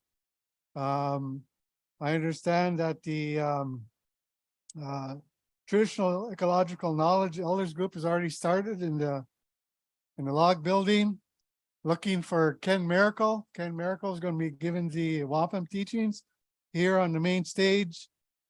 The Two-Spirit teachings, picking up our bundles, is going to be in the teaching lodge. And all day we have Nogwinman Cultural Corner, every Child Matters Orange Shirt Day. After the Two-Spirit teachings, we have women's teachings in the teaching lodge with Nokomis Martina. Following her is men's teachings with Mike Biso. After the Wampum teachings with Ken Miracle, we have treaty history from a community's perspective with Art Pitadagus. And after the Tech Elders group, we'll have equitable, sustainable, and sacred uses of creators' gifts with Neil Jones. So if you want to make your way to your breakout group, please do. And the main stage, we have Ken Miracle, who's going to be providing us with Wampum teachings. So 5 minutes to get to your group and collect your thoughts and everything like that, and we'll get started. Okay. That's those are the gifts for him.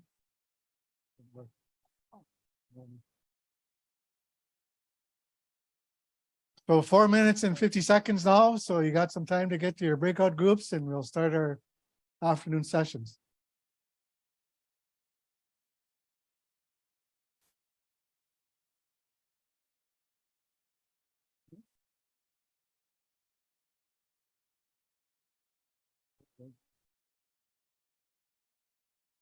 Good afternoon, everybody. I just want to remind everybody, if you haven't had a chance already, that there is the trade show across the street. So we have about 30 different vendors over there, craft vendors, some info vendors, some door prizes, some good things to win over there. So please make your way over there if you haven't.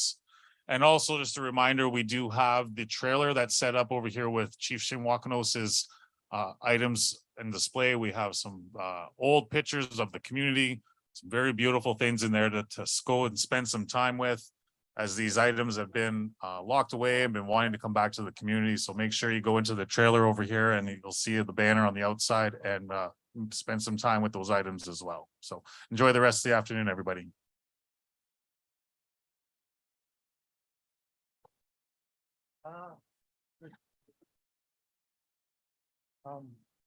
So Lawson's in the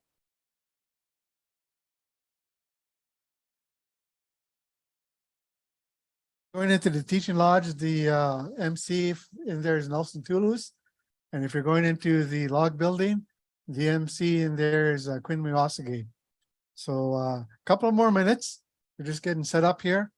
And then we'll begin this afternoon's teachings and sharing.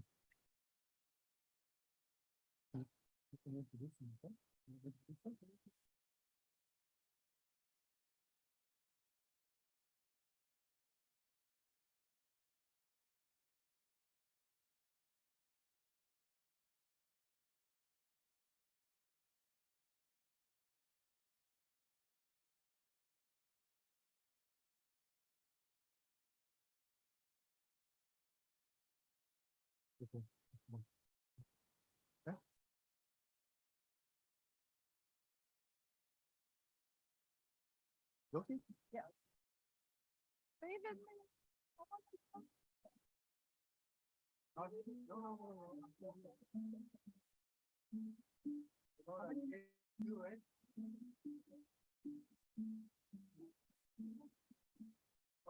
Well, when he's ready.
Minushkwana Kwe Kanawaya. Good afternoon, everyone. We are going to proceed with our presentation this afternoon on wampum teachings. Please help me welcome Ken Miracle to the stage. He's right here. Ken will be sharing wampum belt teachings this afternoon. Ken Miracle is a faith keeper of the Lower Cayuga Longhouse and member of the Cayuga Nation, Iroquois Confederacy, and Deer Clan. He has been making reproduction wampum belts for more than 30 years. He also makes condolences, canes, horn rattles, water drums, traditional headdresses, and many more. He speaks the Cayuga language and is knowledgeable about the history of the wampum and the history of his people. For many years, he studied the Great Law, Longhouse traditions, Haudenosaunee history, condolence ceremony, and Longhouse ceremonies. So let's welcome Ken Miracle.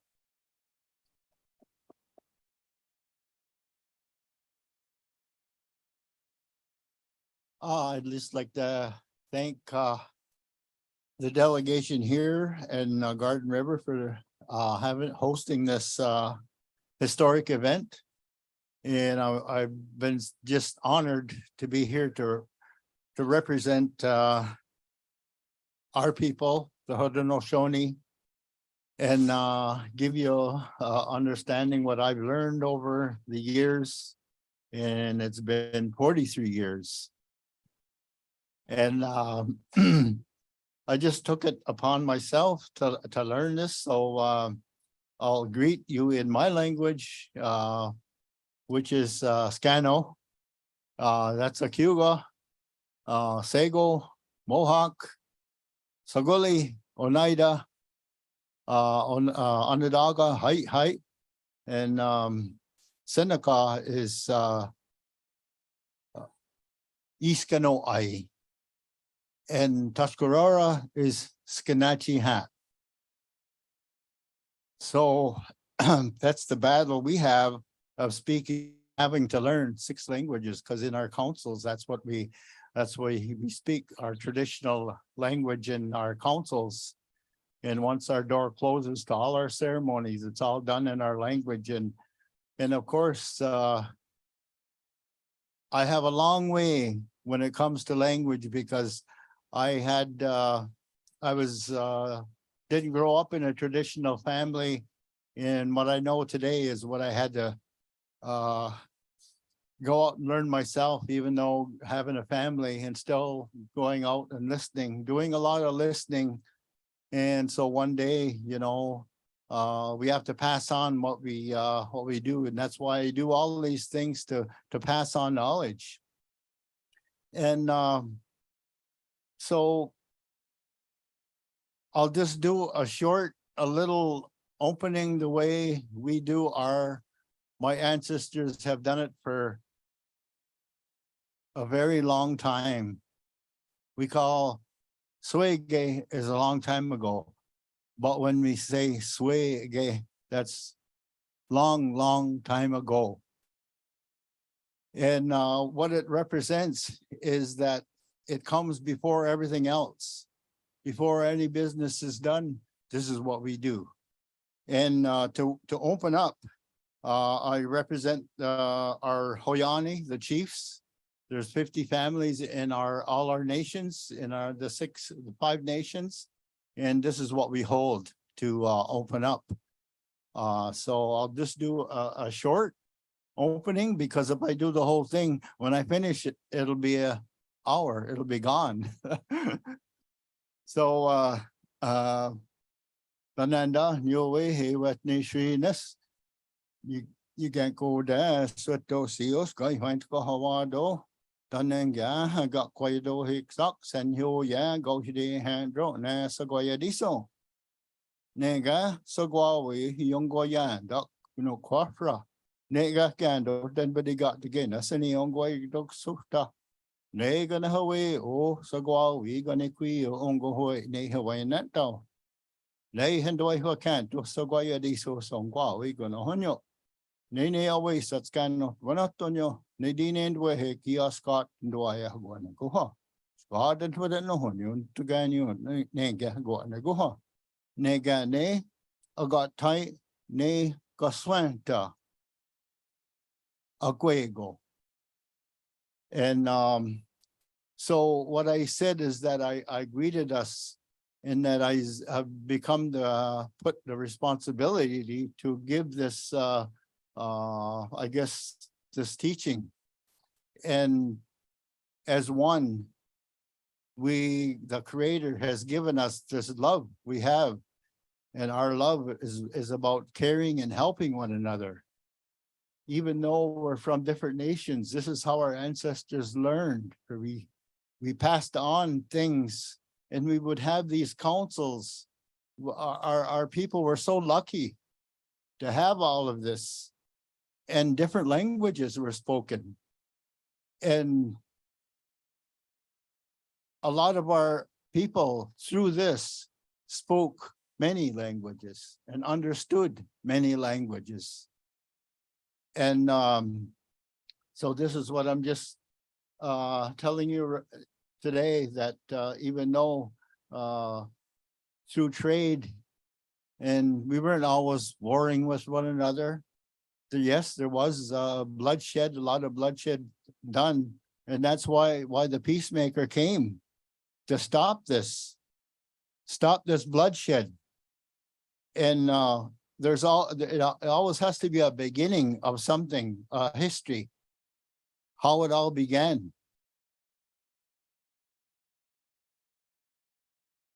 And what I'm holding here is what we call Honoshinido Negoswanta. Goswanta means that it marks an event in our history. And this is what the peacemaker came here to do. At the beginning, you have, it's a cross, but what that line across, it represents the land of the Creator. That's where the peacemaker come from. And he's descent to the earth. And we were here, we were covered in darkness because of all the bloodshed. And that he traveled on the bottom, we have what we call four direction symbol. And that's what he did. He traveled in these 4 directions, but he used all good things that the Creator has given us, that the main purpose is our peace and our power and our righteousness. And as he traveled to these different communities and talked about this, because this story, this one belt, you could it's a 9-day story. So I'm gonna try and do it in just this little while, but that's what how everything else, he chose symbols out there. That's what, to make the peace, he chose the tree. We call the tree of the long leaves, the white pine. And that there's 5 pine boughs. It represents the 5 nation. And we should feel so good that why did the peacemaker chose our people to spread this? Well, he chose it because I guess we were the worst ones, because we raised a lot of bad things out there.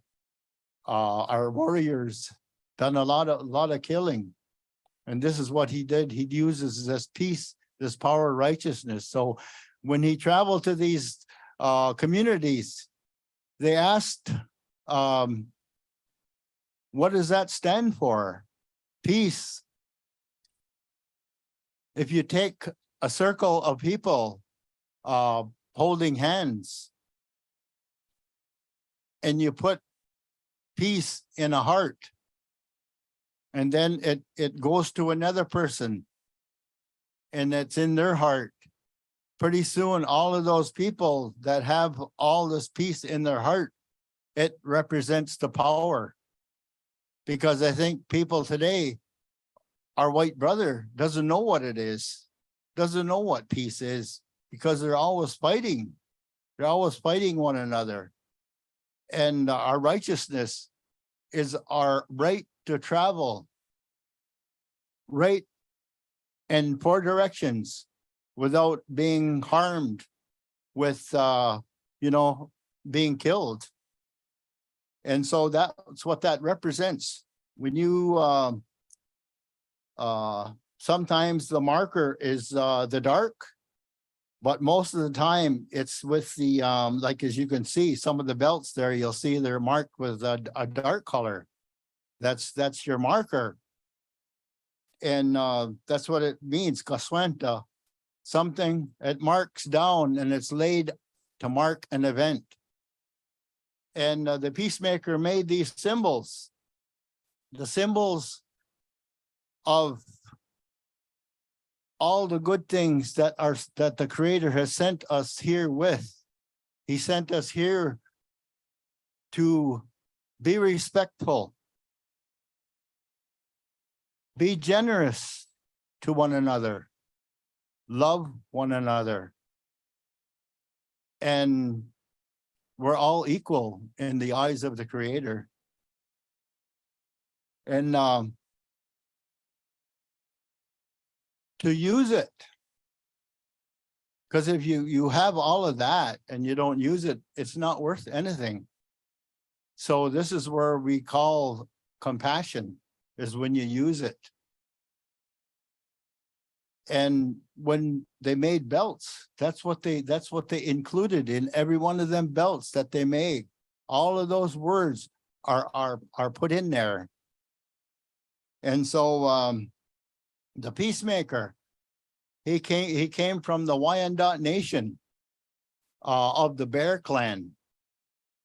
And that's what his grandmother and mother left that area and went to Tyandanega near Eagle Hill. And that's where the peacemaker was born. And to show his power, that he carved this canoe out of white stone. So this white stone canoe and a paddle of stone. And still, even before he even left, these are places that we know today where it exists, where this happened. And so he left that area and he traveled. When he traveled, he asked this, I guess this hunter, this is where I'm going.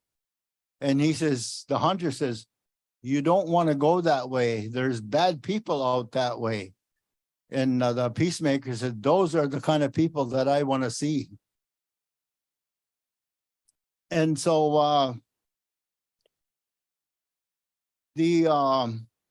I guess the actually making of a belt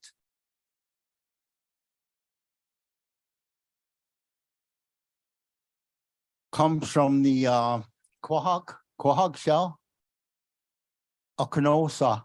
That's what we would call the shell. It comes from the water, and it has healing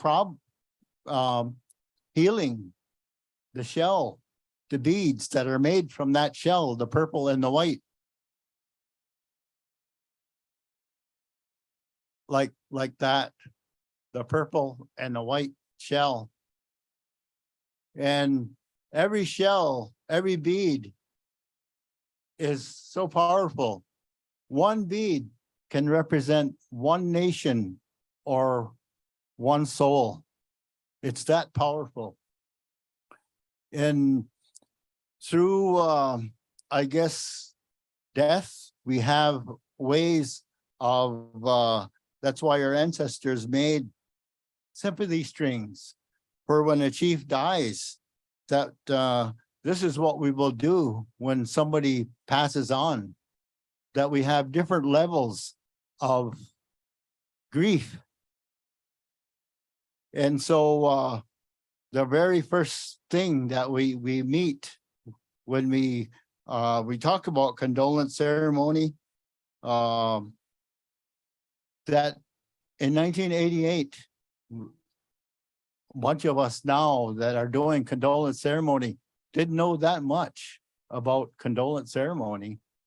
And so now that we travel all over condoling chiefs, and these are our traditional chiefs. My brother is a traditional chief we call Hoyani, and my uncle passed on, so my brother took that position, and my mother chose my sister to take her place, and my mother passed on. Now that's my brother and the sister, and that's what makes it work. Your family, and they look after everything, like your chief, your clan mother, your runner, male faith keeper, and female faith keeper. There's 5 that makes that work, that family. And so any problems in that family is that they set people down and talk to them, and they use those sympathy strings to talk to them, to console them. And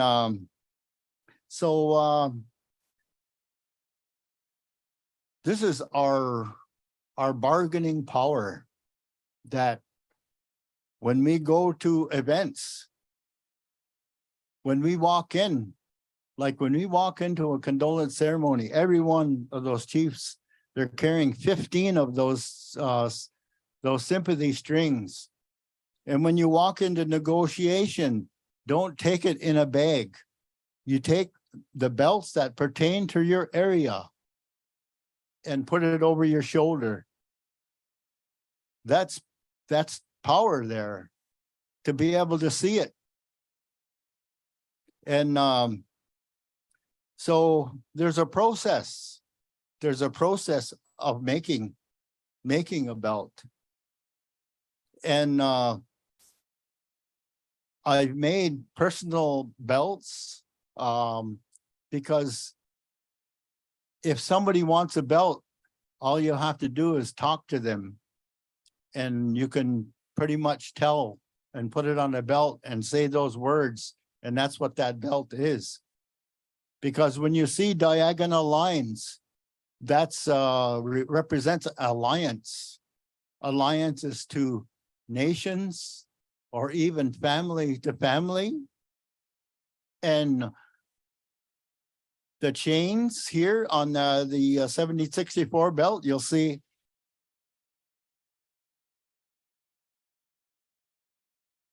that represents a chain. And when we have a chain, there's always words that go with it. Peace, friendship, trust. So when you say peace, it's like a branch of a tree. It involves so many words. And trust, it involves so many things. So when we put that in there, it's talking about love. It's talking about tradition. It's talking about being consistent to what you put down there. And from time to time, our ancestors says that we will all gather and remember the words of our ancestors, that we will repolish that. We will bring the words back. And sometimes that belt, even though it's not there, because right now, that 1764 belt, the first belt there, it's missing. But if you all put your thoughts, if you're at your fires, you say you want that belt to come back here. And the power of prayer, it's very powerful. Because that has a spirit. And who has touched that belt? Your ancestors. Your DNA, their DNA is on that belt. That helps you. Because sometimes you're at a place. I was in Cuba Lake and the peacemaker went through there and I was asked to talk there. And I really didn't know what to say. Before, I was sitting there like you, and then it was my turn to get up and talk. I didn't know what to say. And as soon as my foot touched the stage, the birds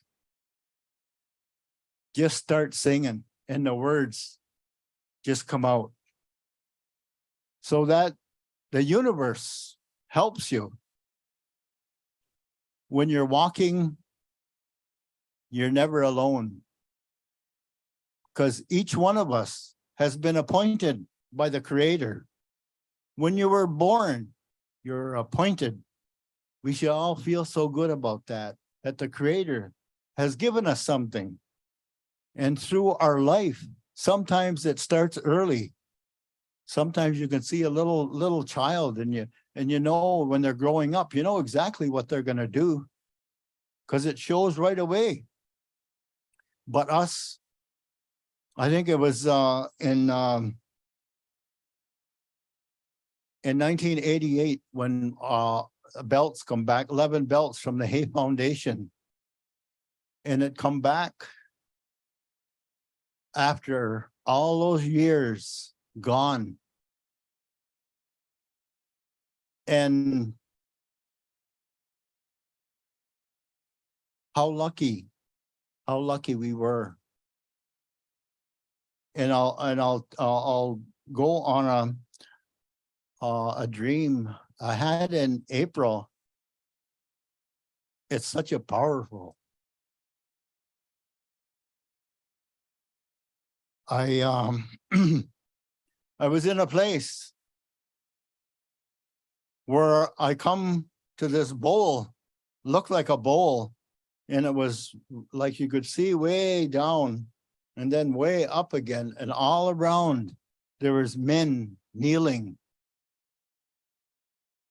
They just had breechcloths on, and to me, it was a place before no white brother was here. And when you say, when kneeling, you put your hand on your knee. And this voice said, "Ne a dendwa swios." And that one word, I really didn't know what it was. And then he pointed at us. He says, "That's who you are." And so I went to Grand River and I asked my friend, and he says, "Yous are lucky." And the voice says, "I will all call you by name." So you've got thousands of men there. They were just dots and all kneeling down. And it's a voice that's such a beautiful voice. I'll never forget that, the sound of that voice.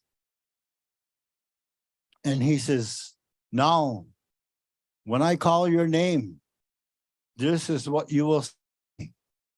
Nea dendwa suios." And so I'm kneeling down and I'm listening and I'm listening.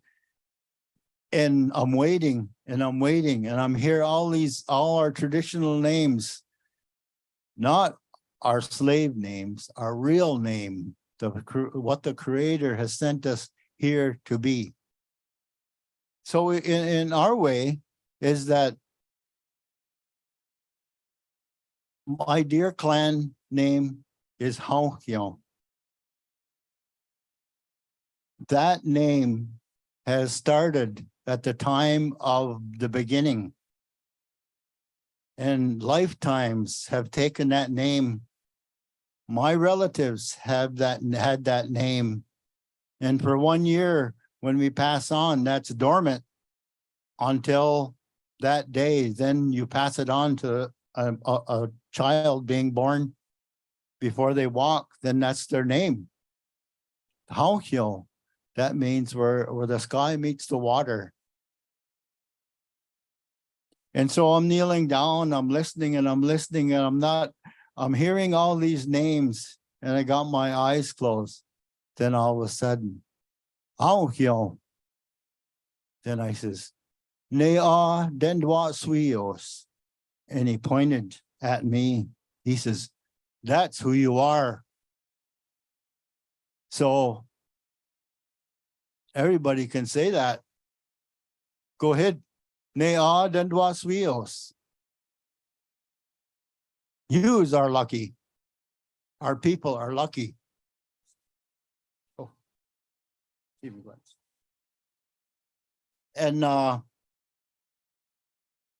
so these words, it's unbelievable that why is it coming to me? I feel I guess so humble. Even Ojibwe words in my dream come because my partner, she's fluent and she tells me what it means. And where's it coming from? So I hear this one word, Ladiokdani. Ladiokdani, I know it's a Mohawk word. I don't even speak Mohawk. And I asked somebody from Ganawagi, what's that word? Ladiokdani. Dahodaengi, what's that mean? He said, it can, a lot of our language, I'm sure your language is the same way. It has a double meaning. It depends on the situation. And soon as he said, from the other side, I knew. So throughout my whole life, I've had these dreams and like I've done this before.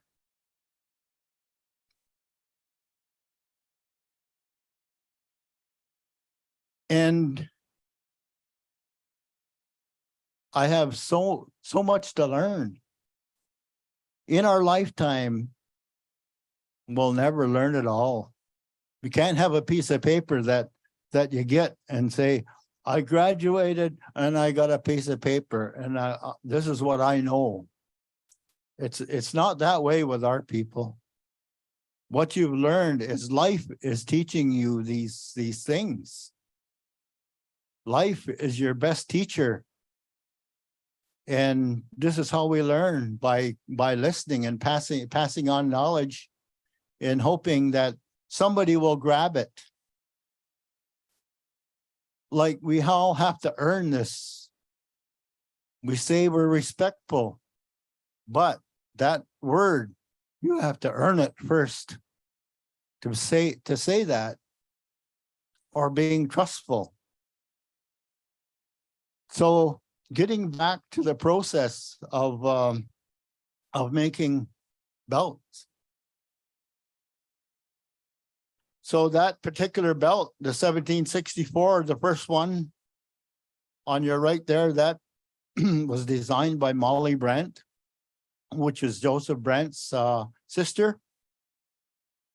And so the women, they would, like that one, wouldn't be done just outside. Smaller belts probably would be done outside when they're having negotiations, and putting all of those words in there, thinking about your love, your trust, your respect, all this, the Creator, what He has sent down here with us.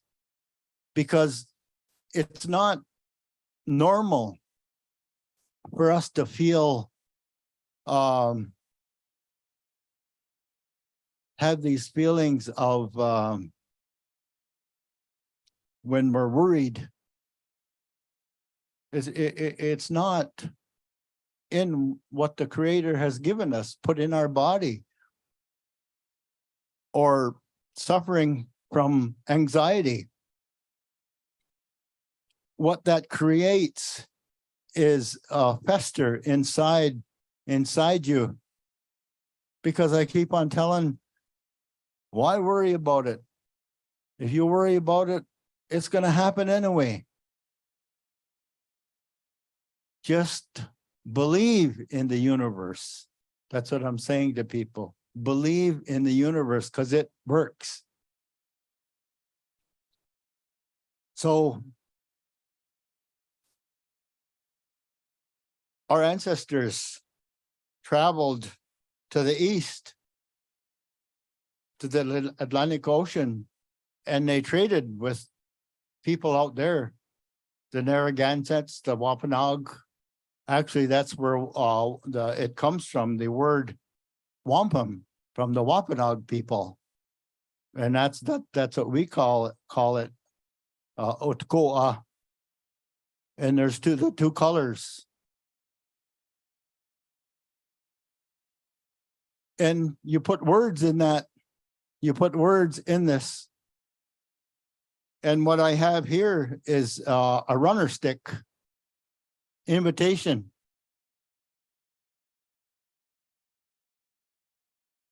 Because when you have an event, like when you have an event here, I got here early and I seen all these people carrying tents or carrying chairs, getting all prepared.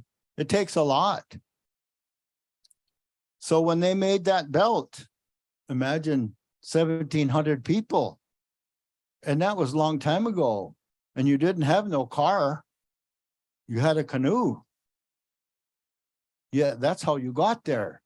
Right in Niagara. You used to call it the Crooked Road. We call it Niagara. That's a Mohawk word, which means when the water comes over, it produced this man's breastplate. That's what that means. And that this is a place we will gather. So these runners today, they would put Olympians to shame. They would beat them because they were that fast. Because how do we know? How can we measure the time? So when somebody loads a musket, it takes 10 seconds to load a musket. So that's how our warriors knew when they loaded a musket and they were 100 yards over there, they knew that they could get there before 10 seconds. But it's like is if you went hunting and you had to load a gun and the moose is running at you. You're nervous, you know, you want to load your gun first. So, but are some of those runners that were faster than that. We're talking probably 7 seconds and 100 yards. So today they'd be Olympians. And your ancestors were the same way. All the things that we did, we walked or we ran. And we had people like that would carry these messages. I didn't know that you had that until I heard it a while ago. And so this is what we put on it. We put notches on, because back then, no calendars, but sleeps.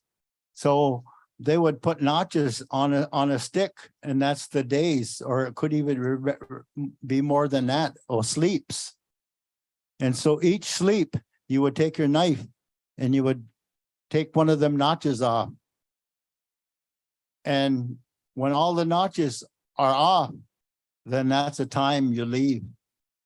There's travel time too, you know, because so people that are coming different distances, they're going to be there first. So a lot of people that were closer took a longer time to get there. And so, of course, when you get to this place at Niagara we're making that belt, they had to be prepared. They had to sharpen axes, hatchets. They had to sharpen them, and so they looked after. And all the food that we have to prepare for all the people to come. And this is one of the things that we have to be ready. This is by no the timing. All the things that we want to happen is going to happen when it's going to happen. Because today, our young people are so want things to happen right away, but good things don't happen right away. It takes a while. And so we have to be prepared. This is preparation for the future. Like yesterday, we were so blessed by our grandfathers. We say, our grandfathers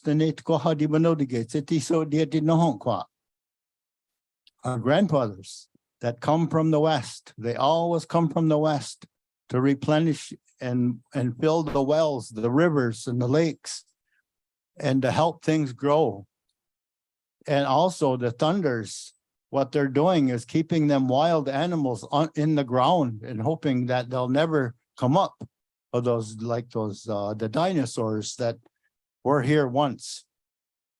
And that's the responsibility. It's all about responsibility, about the sun, the moon, the stars, the grass, the trees, the birds. They all have a place. And that's how we are as people. We all have a place. And we all are at different levels. It'd be pretty boring if everybody was so good and done the same thing. We have different levels of when you're born and what you're appointed to do. It doesn't matter. You might be born to be a speaker, a dancer, or a craftsperson. But it's all the same. It's all equal. You may have a gift of cooking. It's all equal. It doesn't matter. That's your gift. And so when they made these runners, you could imagine them running, portaging, and coming this way to 12 Great Lakes nations to the east, 12 great nations to the west. They give them this. And there's words in there. They put words in there just like all those wampum belts, there's words that are in there. And that this is what we will, when we get there, when you get there, you say to clear your throat, we will now give you water.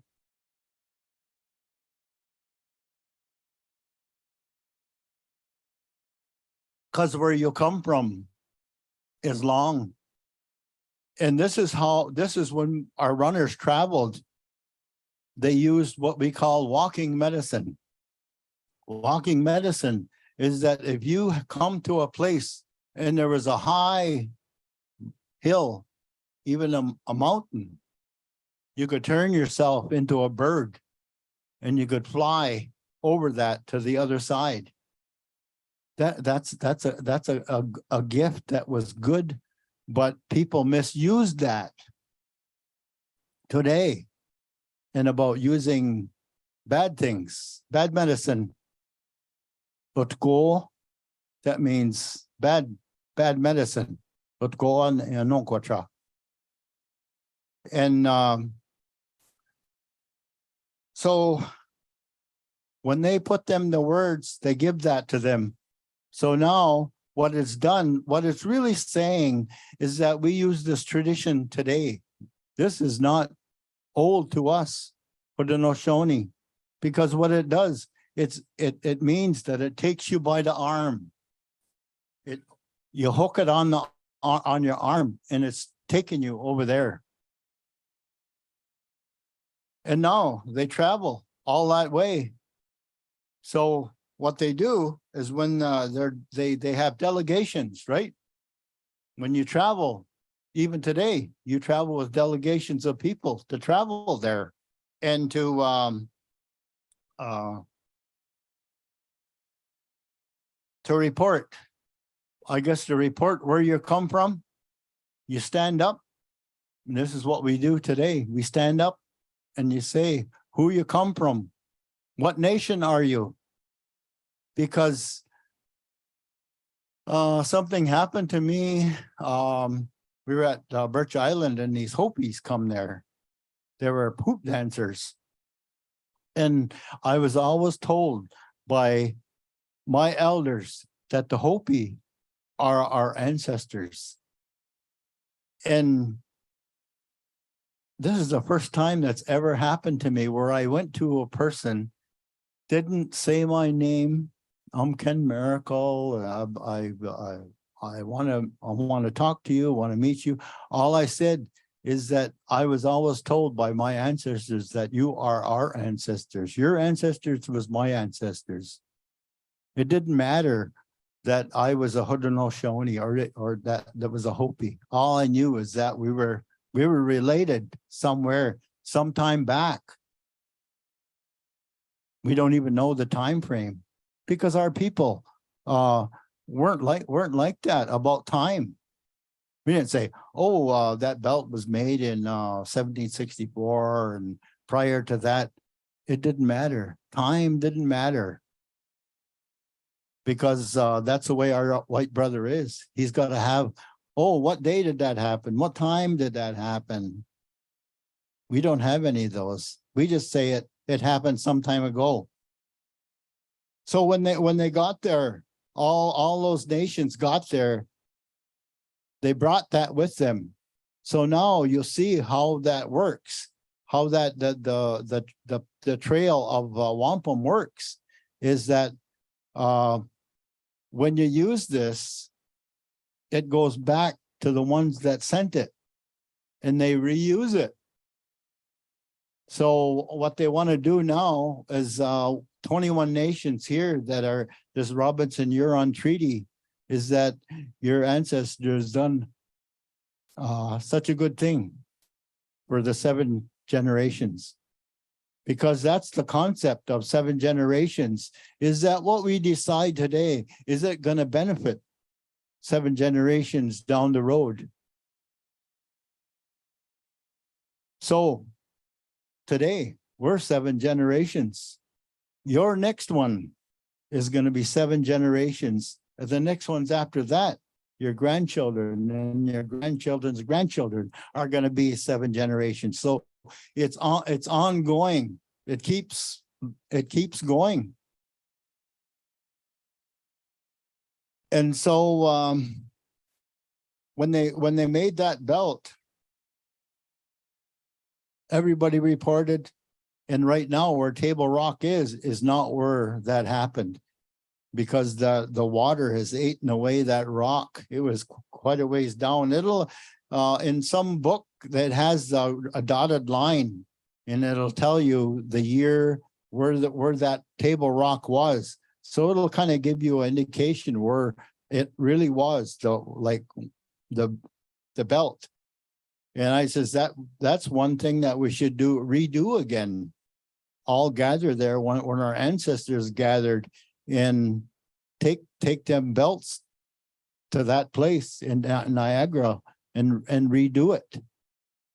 Remember what our ancestors did, because this is all about getting ready. Because one day, the life that you see is not going to exist. Money will not be worth nothing, because one day you are going to take an old poor person, and then you're going to take the richest person on the earth, and you're going to put them side by side. They're going to be equal. That's telling you that money's not going to be worth nothing. The cars, they won't exist. There will be no gas to run it, because it's going to happen, and it's coming. That's why all of these things are happening, to get our people in our ways straight. Because, being a historic moment yesterday with them 2 pipes come. That's powerful. And when did we ever think that was ever going to happen? Just like the life of our ancestors who rode in this river, never ever thinking that we're going to end that way of life of our canoe. It's going to end. We never ever thought that was going to ever happen. We were in harmony with everything around us. And that's the one thing that we're going to get back to. It's coming. But it doesn't matter if it's 50 years from now. So if we start preparing now, because right now, if a truck stopped bringing food in and filling them grocery stores, a lot of people are going to starve. This is why all of these COVID and these things are happening to make us realize the things that our ancestors had. Like when we had in the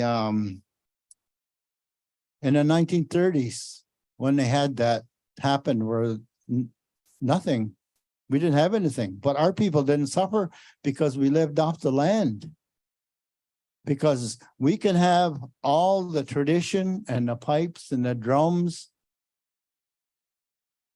but we have to eat.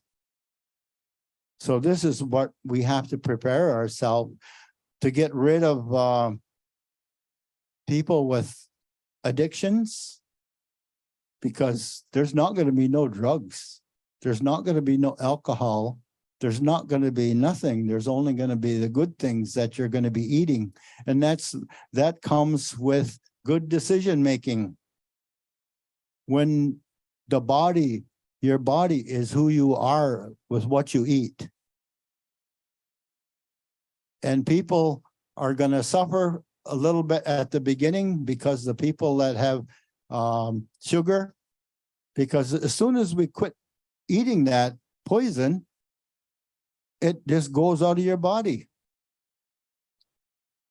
Our corn, beans, and squash.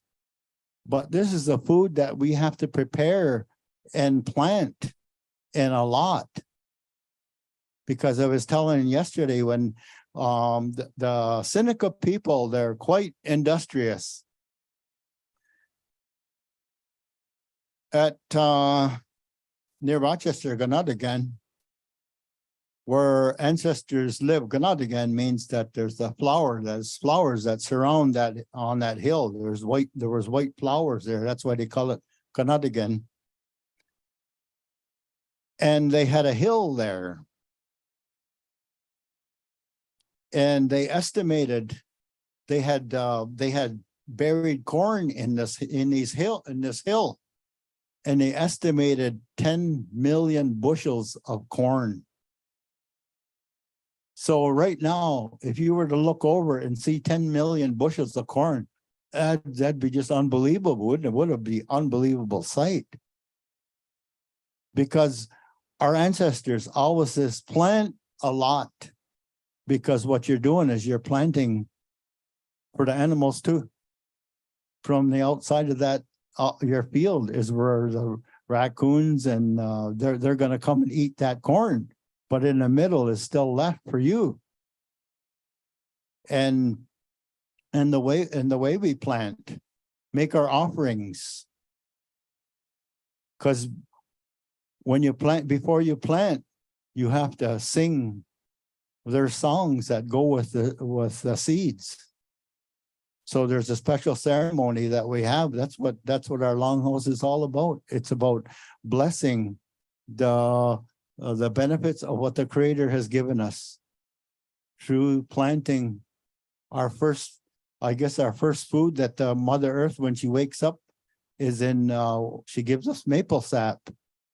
That's the first food that she gives us, and there's a special ceremony for that, and burning tobacco, and so there's many things, as I say, that wampum is used for. Because sometimes when we're in grief, like say you might have lost somebody that was close to you, you'll take one bead, and that you'll put your niche name into that, and burn tobacco for that. So what that becomes is your spirit guider. And you put it in a pouch, or you can even put it around your neck. And there's also, when you grow corn, we call it mother corn. So when you have a cob of corn on the end, you'll see that it grows, and there's one right on the end. So if you ever find that, you keep that. You keep that corn and you put it away. And it'll do the same thing with using one wampum bead. You can take that mother corn and dry it, and then you can put it into a powder, and then get hot water and make it like a tea out of that. And then you'll put your name in there. You'll burn your tobacco, and then you'll drink that, and that helps you. Like when our men come from battle, PTSD that soldiers come from, that they have when they come back from battle. That's what our women did for our men when they come back from battle. There's songs and there's medicine that help that. So getting back to this Niagara tree, is that it's a friendship.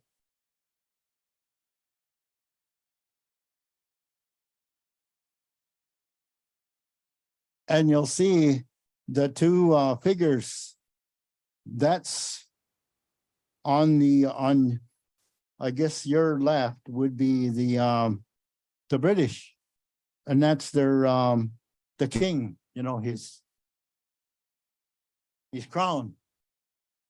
But theirs, I noticed that all leaders up here. I noticed that when I went to OCF, they have these antlers, the horns on these men, and that's they got them from them pictographs.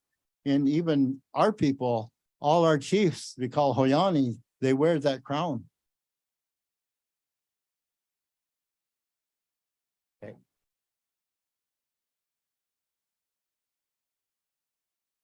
So this is those words that the chain represents. Those three words: peace, friendship, and trust.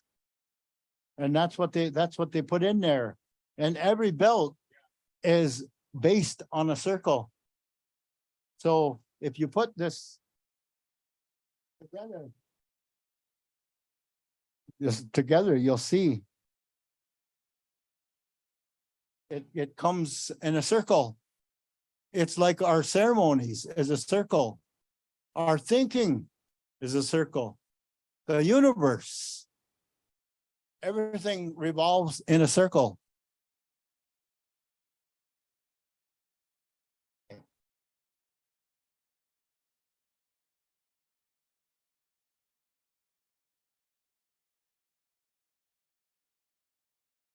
So when our white brother come here, he tied his boat.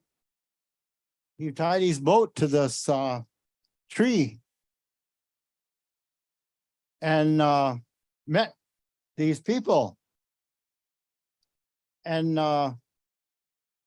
this part here, there's numbers in a lot of the belts. 28 represents the cycle of the moon cycle of our women. And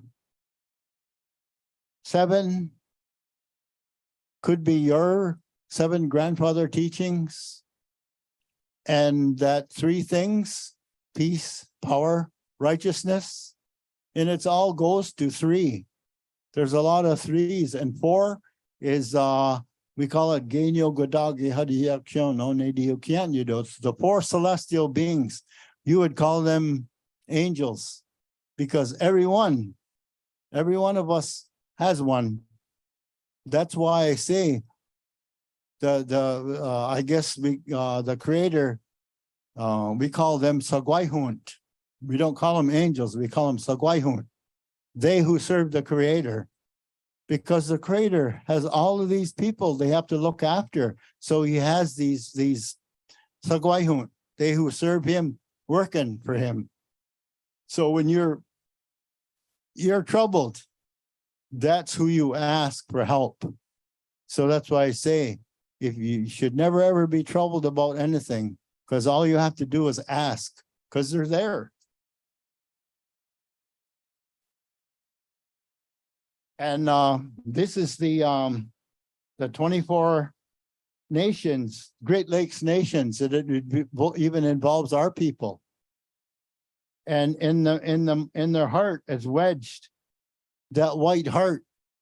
Our people have always had that, a white heart. A white heart is thinking. We've never broke any of those treaties, because that's what the creator sent us with. He sent us with this heart. Because somebody was talking about coming in our canoe. Well, our white brother can't survive in our canoe because it's too swift. We have different thinking. And that's the ship. That's the ship. And so this is the promise of the crown, that they would send gifts to our people. But of course, that didn't last very long. And that just ended. It was getting too expensive for them.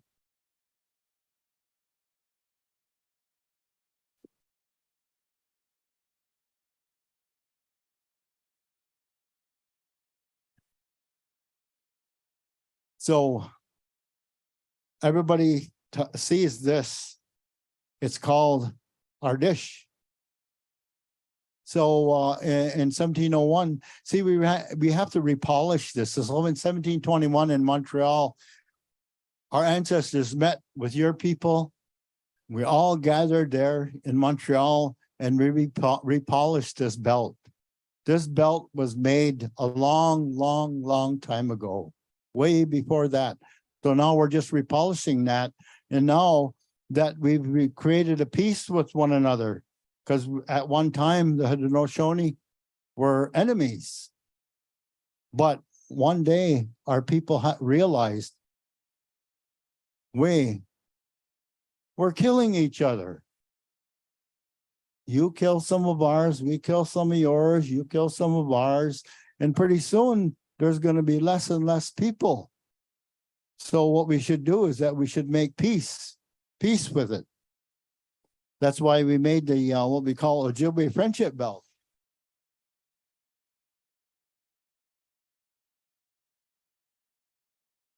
And there's those three things. There's those lines. That's the path of peace between our nations that we made because of that. And that's what that white line stands for, is the what you're standing on is a white mat. And so once we established all of this peace with one another, we says now we'll take all of this, all of the animals, because that's what our ancestors used to, I guess, emphasize what the role is. And they chose a beaver because we always talk about our beaver hunting grounds. That's why it's made like that. And right away, because I've had all of these things, it's like a lot of things that I know today, my elders didn't tell me. I had these through dreams. And so now he says, all in the forest and in the water, if we have trouble with water, the beaver is going to fix it. He's very industrious and always works hard. And that all the animals that run about and fly about, and even in the water, that we will all share equally. And we will not use a knife when we do this ceremony, because a knife could cause bloodshed. And in the middle of this is the bowl. And to confirm what we have said today, and that we will all share equally with all of these things that are in the forest and in the water, that we will eat the beaver tail. And I don't know if you've ever had beaver tail. It's pretty good. And so that's why they chose the beaver. And one other animal that we use, we call a wolf. The wolf in the forest is the master, because he holds balance in the forest. Anything that's weak in the forest, that's who the wolf is going to go for first. And so when you're out in the forest, your forest is strong because of the wolf. And so this is I guess this is another belt that came back from the Rom, with a circle like that, but it's a bigger circle like this, and it represents all our chiefs underneath that tree, because all belts are connected to one another. It's like connected to like this and like this, a long line. It's almost like the my elder friend Jim. He was so smart. He says, Ken, we got to go and pull the string at the longhouse. I'll see you, Dre. That's that's what we do. It says, Hasi Idra. I says, Jim, what's that mean? Jim says, I don't know. That's what we've always said. And so one night I had this dream, because you can do the same thing. If you don't know something, just ask. You send it to you in a message, in a dream. It could happen out in public, could happen. Because sometimes you're blind, you know, when you're not looking the right places. And so I woke up. No, I was in my dream. I was standing there and I was holding the string. And somebody else was beside me. Somebody else was beside me. And then I could feel it. Then I looked down, like all these people are in line. I looked down. As far as I could see, there was our ancestors. That they did exactly what we're doing right now. One time that they gathered, they pulled that string, ceremony time, getting ready for midwinter. So it's all going to be planned. So first of all, we asked the hunters to go out and get deer, get ready for midwinter now, because we all have to appoint, we all have to gather. Today we use money to buy food. So we buy meat and mix beef with deer. But we try and have as many, like maybe 6 or 8 deer we usually get for ceremony. And our big ones, these are big green corn, and then midwinter is like an 8-day ceremony. Green corn is usually 3 days. And that's getting ready just by pulling that string. Just like when you do it, your opening. It's so easy. We've been like in high school, there's no way I could ever get up and talk to anybody like the way I'm talking to you. We had people that would get us up and they would have us speak like I'm speaking now. But then, you know, you're kind of sweating. You're nervous. But it soon leaves you, because he says someday that you're going to be there in the longhouse, they're going to ask you, would you do the opening? And he taught us such an easy way. He says, like you're stepping out of your house. What do you step on first? The grass. They have a responsibility to hold the earth together. And then in them grasses, when you go a little further, there's berries that grow in them. And they have a leader. Their leader is strawberries. And it goes on and on like you're walking to the forest. Then you come to the trees like that, maple tree. That's the leader of the trees in the forest, the maple tree. But we all thank all the other trees. They all have a purpose, and they make many things from that. So it's like you're walking to the water, you're thinking the water, and then you're thinking about the wind. Now, when you come to the wind, then you go up into the sky. Then you meet the thunder. It's so simple. You can't make a mistake. But that's the way we've been taught. And giving examples of everyday life. And about how dreams really hold a very large what you're learning. It'll tell you.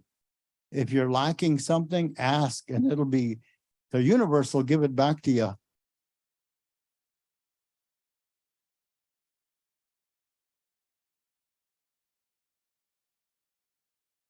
You'll hear in manuscripts about the belt, they always talk about the white mat.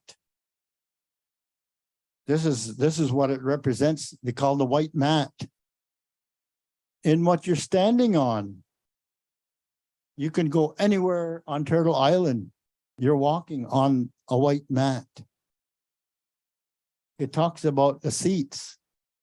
It says when the chiefs sit down underneath the great white pine, that now we will make a comfortable seat. We will make a comfortable seat, and we will take the soft feathery down of the globe thistle, and we will make that as a seat for you to sit. And even in condolence, that's what we say. We've made a comfortable seat for you.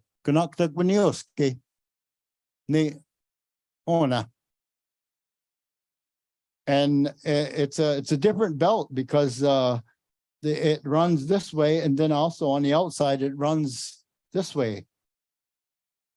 And you'll refer that when that belt talks about the white mat. So this is what they're talking about.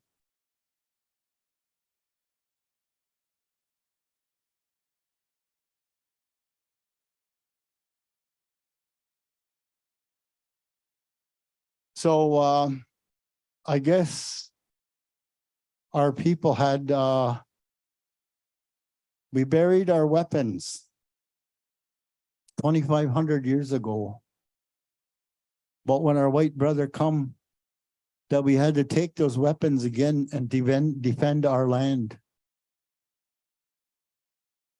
And a lot of people, instead of being removed off their land, would rather die than give up their land. So our ancestors paid the ultimate price, that they loved the land where they were. They didn't want to be moved anyplace else. And so now that's what that was set up for. In 1763, and it wasn't ratified till 1764. So what the British want is power, manpower, to help them fight in the War of 1812 and Revolutionary War, the same thing. Revolutionary War was coming, then 1812. So that's why they made that. Ulterior motives, because whenever a white brother does something, he's trying to destroy us. But 500 years has passed. He hasn't done it and never will. Because what's going to happen is that the Creator, there's always somebody that's watching. That even yourself, remember, if you're thinking nobody's looking, there's always somebody looking. Our Creator's looking. And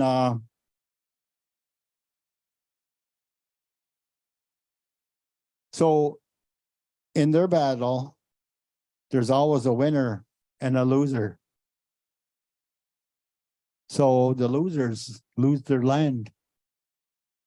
That's what happened to our people in Upper New York State. And 100 million of our people lost their lives since our white brother come. Somebody has to pay for that. The universe says so. Because my great uncle says that one day the Creator is going to take it all out of his head. It's like he's going to go inside their head and pull it out. Because he says one day our white brother is going to knock at our door and ask us what to do. That's been predicted.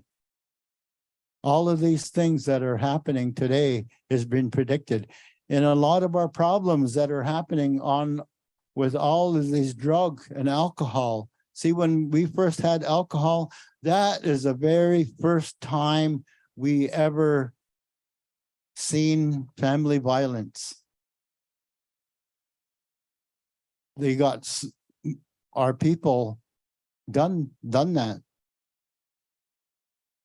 And it's even a hard word to say.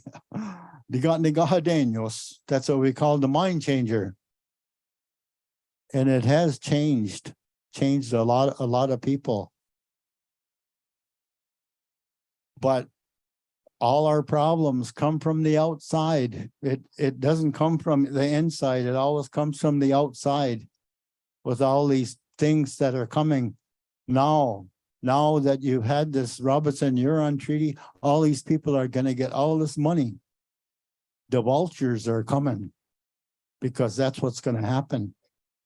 And our people got to be strong. Our leadership has to step in and try and protect the innocents and to do good things with it. Because as I say, we have to prepare for that. We have to prepare. We have to start planting. We have to know our medicines. Our medicine people have to be teaching people how to use medicine. Because it's out there. It's for free. You won't be able to go to the drugstore. They won't even exist. And we'll be rid of all diabetes, cancer, all of that's going to be gone because if we go back to the way our ancestors ate. And we have to get ready because this is the sign. These are signs. All of these things that are happening, that things are coming together. It's all signs for us the Creator's telling us, get ready. And so this is the belt that they presented. They call it Promise of the Crown. They also call it Bill Claus belt because he was like Sir William Johnson was the I guess the one that looked after all of this with on behalf of the British. And so this is what we got. You got a belt, and then you got a medal. Medal to put around your neck. But you had to lose a lot to get that.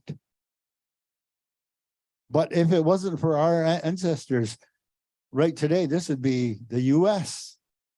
Our people stopped it. So we can enjoy today the good things. And we still have our power.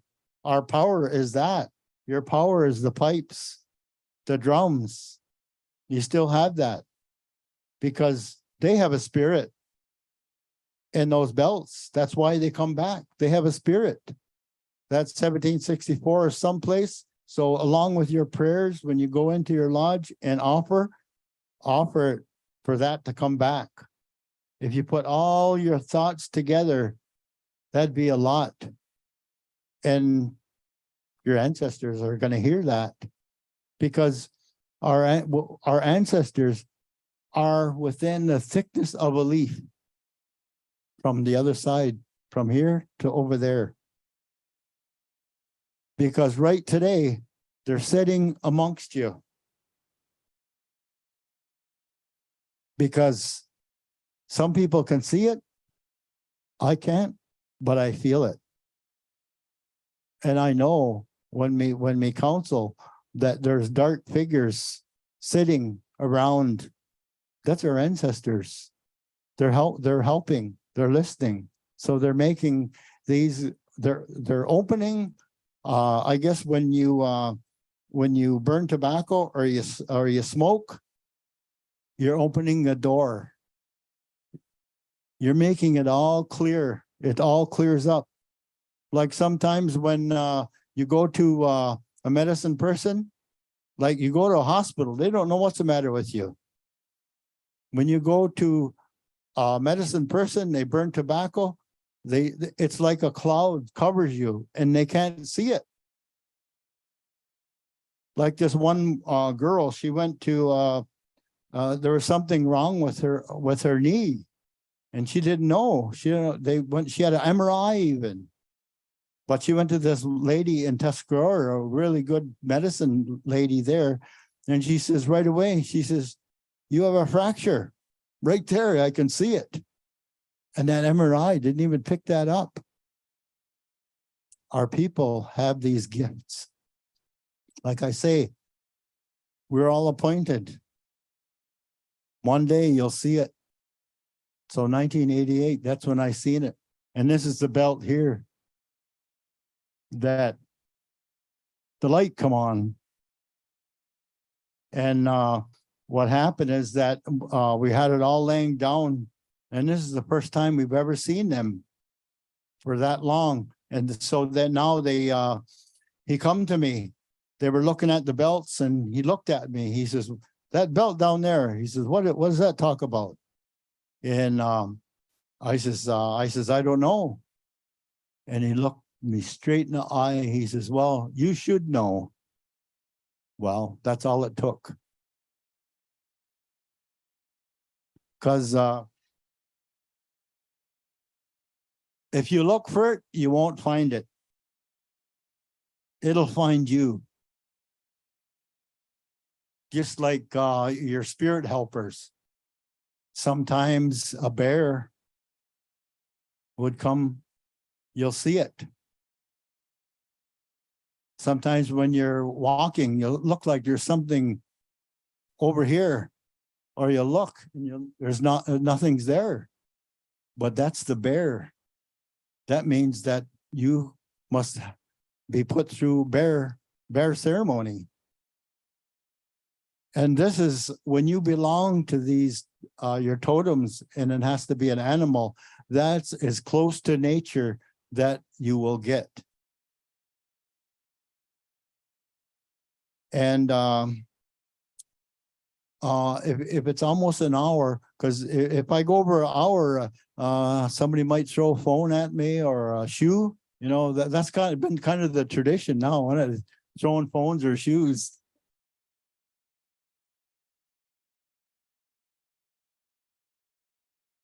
But the last thing I'm going to talk about is it's a concept. Maybe it doesn't belong to use, but a concept you can borrow and use it as example. Because we all had a canoe. And what this is, it's the two roads. You got to thinking a road. Well, at one time that river was our road.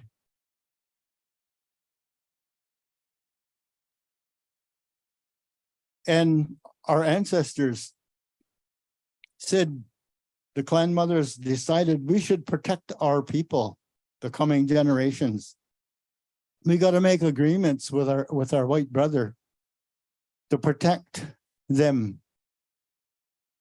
And so it says we should make agreements.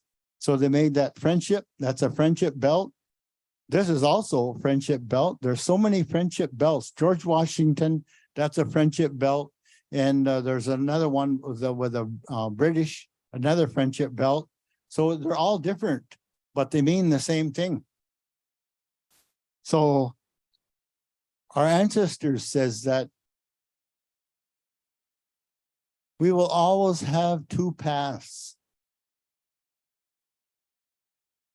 The reason for that is that the Creator will never send you down a road where there's a road coming back.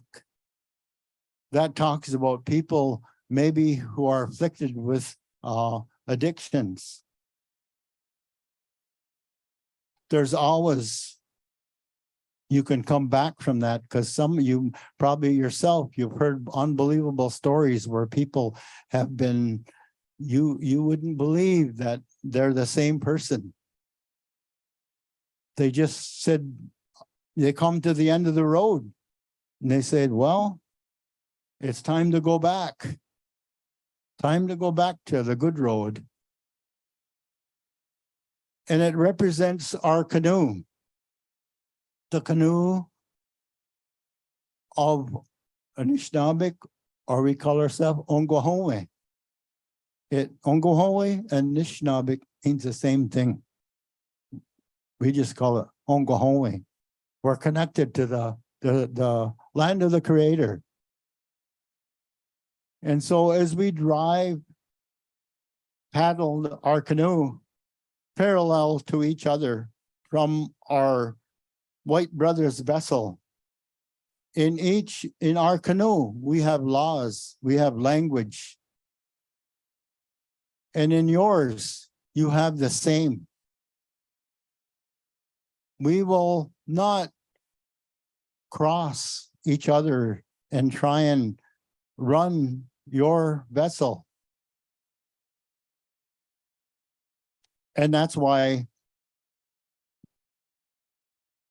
never ever get in one canoe and have a foot in the other one. Because our ancestors said, if a high wind comes up and those canoes separate, you fall in the middle. That means you could become lost. Always remember what canoe you're in. And so our white brother says, you know how they all have to have witnesses, even today, you know. Oh, you have to have a witness, you know, you gotta to sign something. And our ancestors, we have witnesses. That grass, those trees, those animals, the eagle, the sun, the moon, the stars, and our spiritual leaders that have come before us. We call them Agwaso Sandak, our ancestors, that they have come before us. And this is our witnesses.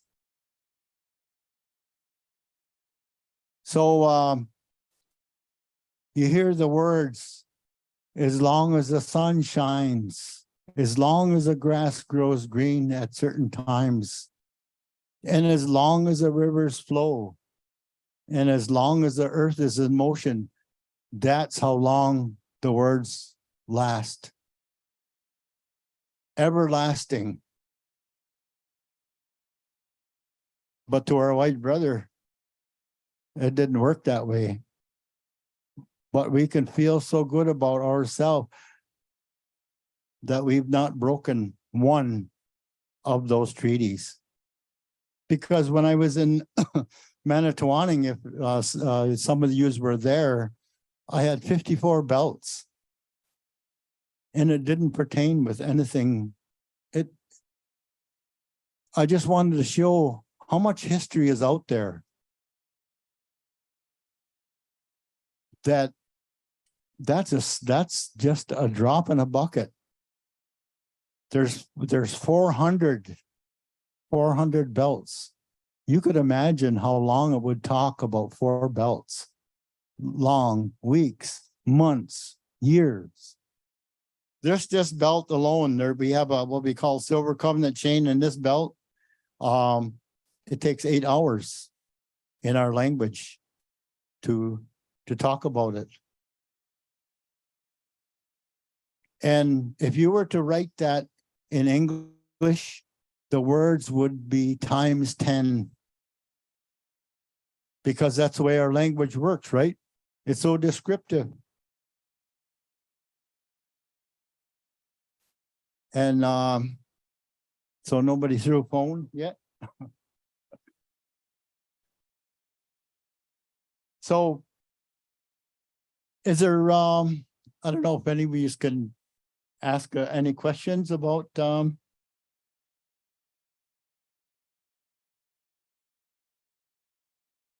yeah, ask a question. Pardon? Anybody say anything? Oh, yeah. Oh, they must be asking. I know how hard that is because I used to be over to Jake Thomas. He's the one that gave me a lot of what I know about wampum belts. See, when I was growing up, I made a decision when I was 10 years old. Yet every weekend, my parents would bring people home from the bar and they'd be drinking. And as a young kid, I would just say, gosh, this is so it's not good and it's boring. I says, I decided then at 10 years old that when I get a family, my children is not going to see this. And that's what I did. And what it gives you. That's what happens with addictions.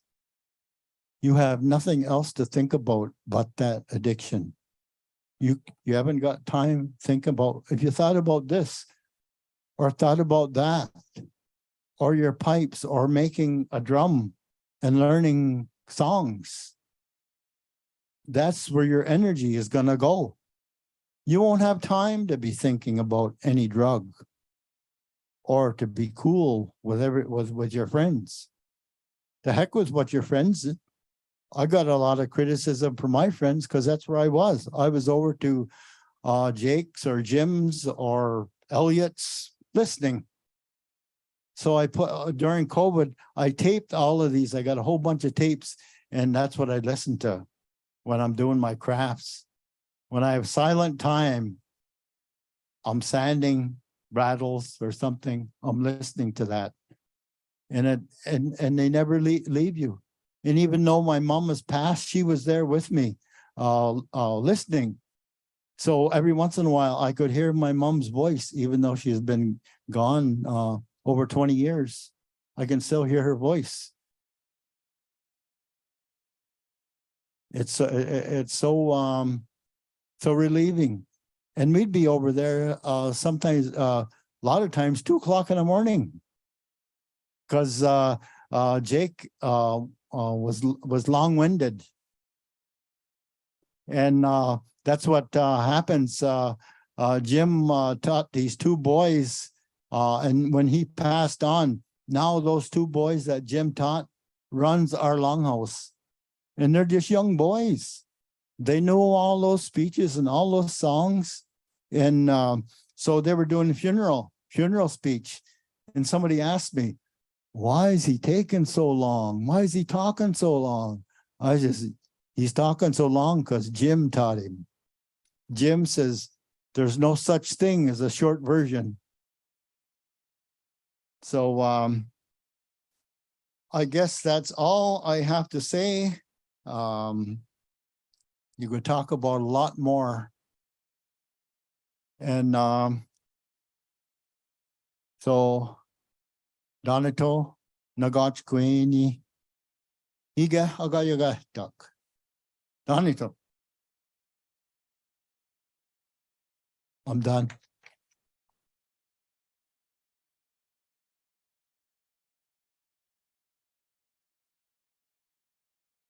Optiganagi nishin mavan nishnabeg kabita going the budgewin. Gwetan kamik nick the budgewinan etem goknandan sebebejik nandan chipswinan. There's so many teachings in each and every one of these belts here. So let us give a nice round of applause to Ken Miracle for bringing these wonderful teachings up to Goginishin. Miigwech, Ken. And on behalf of the committee here, for you. Miigwech.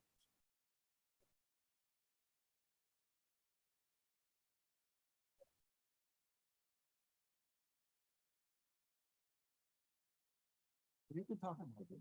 You have to. I would probably ruin the story. Okay, with that then, At 3 p.m., we are going to listen to Art Pitotico's treaty history from a community perspective, but not right at the moment, I don't think, because it's, what time is it?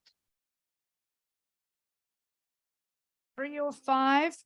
So maybe we take a 10-minute break, 10 to 15-minute break.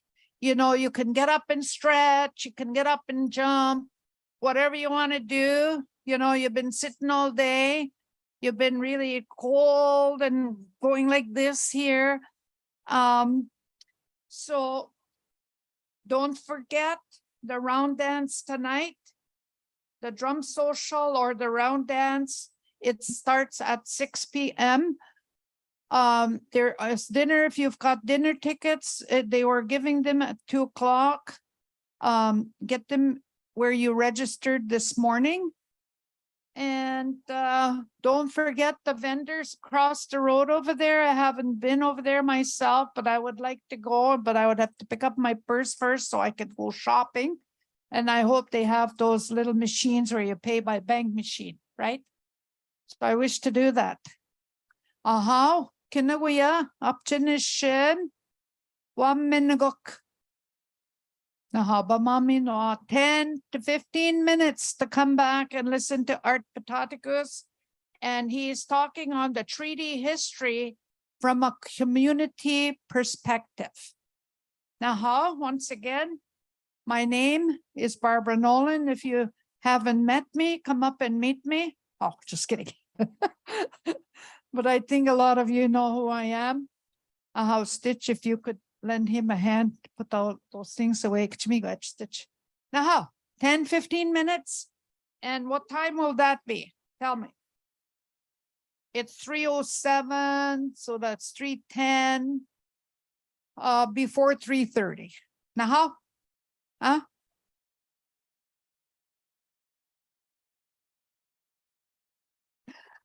No, the ribbon shirts were claimed already. He tried to claim them, but they were already claimed prior to his coming over here, Miigwech.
There's a one that says send hydrogen on.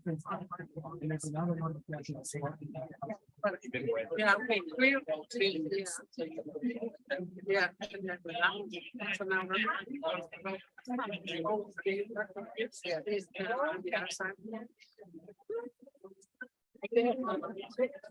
yeah. If they're.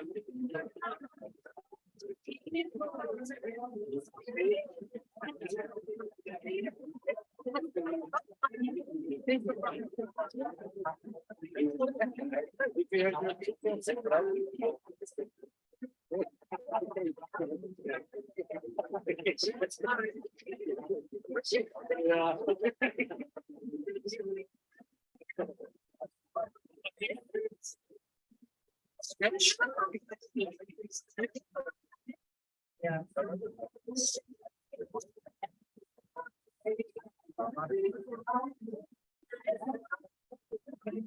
Here on your back.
Daryl is looking for.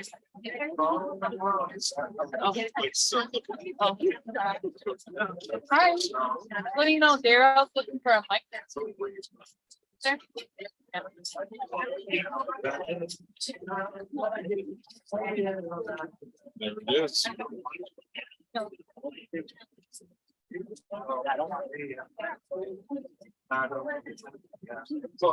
Usual.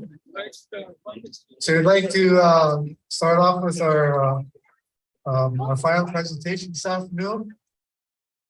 It gives me a great pleasure and honor to introduce our next guest speaker. Well-known community leader.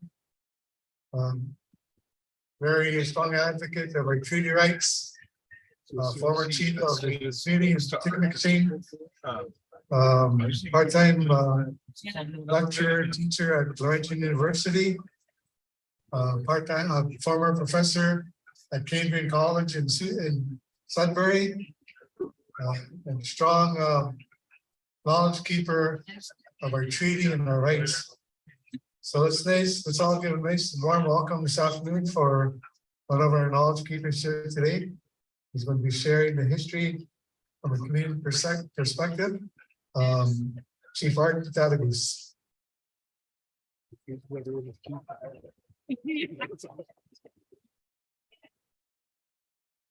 Thank you for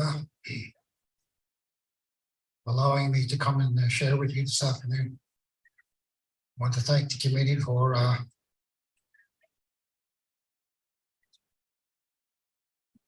bringing me that tobacco.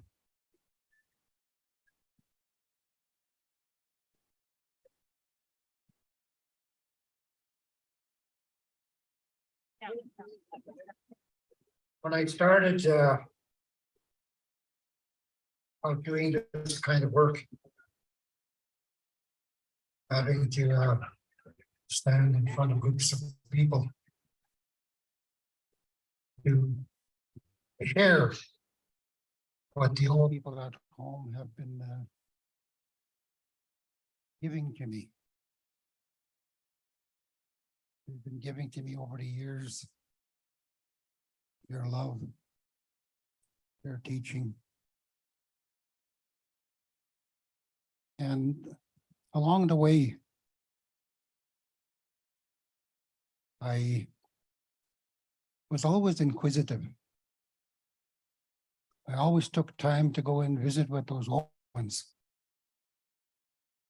And I was only knowing Anishinaabe when the first 4 years of my life. That's all I was engaged in. Because we didn't have what we have today in terms of that modern technology. We relied on visiting with one another for our needs to socialize as people. So I was always asking them questions about how they managed to survive. How did they live when they were children? And they would share with me their stories. And I've recalled over the years, as now I'm getting older, they come to visit. They come to visit me in their dreams, in my dreams. And I recall at one time when I was in that teaching role, Peter Ochis, when he came this way after coming out from hiding, he came to share with us his story about going into hiding. And people were asking him why that was necessary. And he started to tell us the reasons. He started to talk about the fears of that newcomer coming into our home. And he talked about the young men. The young men were being subjected to that idea of being pulled against their will to go and serve in the armed services of those European nations. And they showed up at his home along the shores of near Montreal and in the area of Quebec. Today, the Tonaboka is in that space. But he talked about being told, the people being told, if you don't send your men to serve in my army, I'm going to come and raise your village to the ground. It's that kind of a threat being faced by our people as we began to get involved in the activity of that outside world. Before those times, we really didn't have much contact with the people from the other side of the Great Salt Water. We knew they were there, but we didn't have much contact with them. So in the early years, we traded. We admired the new technology that they were able to bring here, especially those metal tools like the axes, the pots, the knives, the saws, material items that were of help to us in the way that we were living on that land with our mother. And they brought with them a kind of thinking which was strange to us. Today, when we go back and take a look at some of this kind of study, people are looking at that study of the brain. People talk about CMIs. And CMIs, they're talking about images in the mind, memory. What kinds of memory are you picking up? What kinds of memory are you forming? That's going on inside the brain. We talk about it as being cognitive. Cognitive memory imaging, cognitive model imaging. They brought that with them in coming into our home, those backgrounds. So when we start to think about wanting to understand what kind of beings these were, what kinds of memories they were having, what kinds of teaching that they were potentially going to be opening up to us, and how we're coming into contact with them and to learn something about them, we're going to have to engage with them in more open ways. So we opened up our homes. We put our faith, we put our trust, we put our hearts on the line in the hope that they would in turn do the same. But through the years, what we found was that it didn't happen like that. They were always wanting to take advantage of us, but not really get into the idea of sharing or being kind.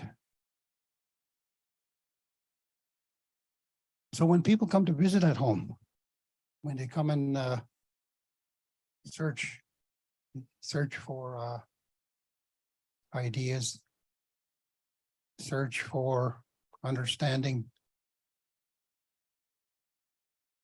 I have a great time putting my trust in them. Because in looking back and listening to the stories from those old ones that were sharing with me so freely, in my experience, I began to see a lot of this idea that when they take that information, it's exploited.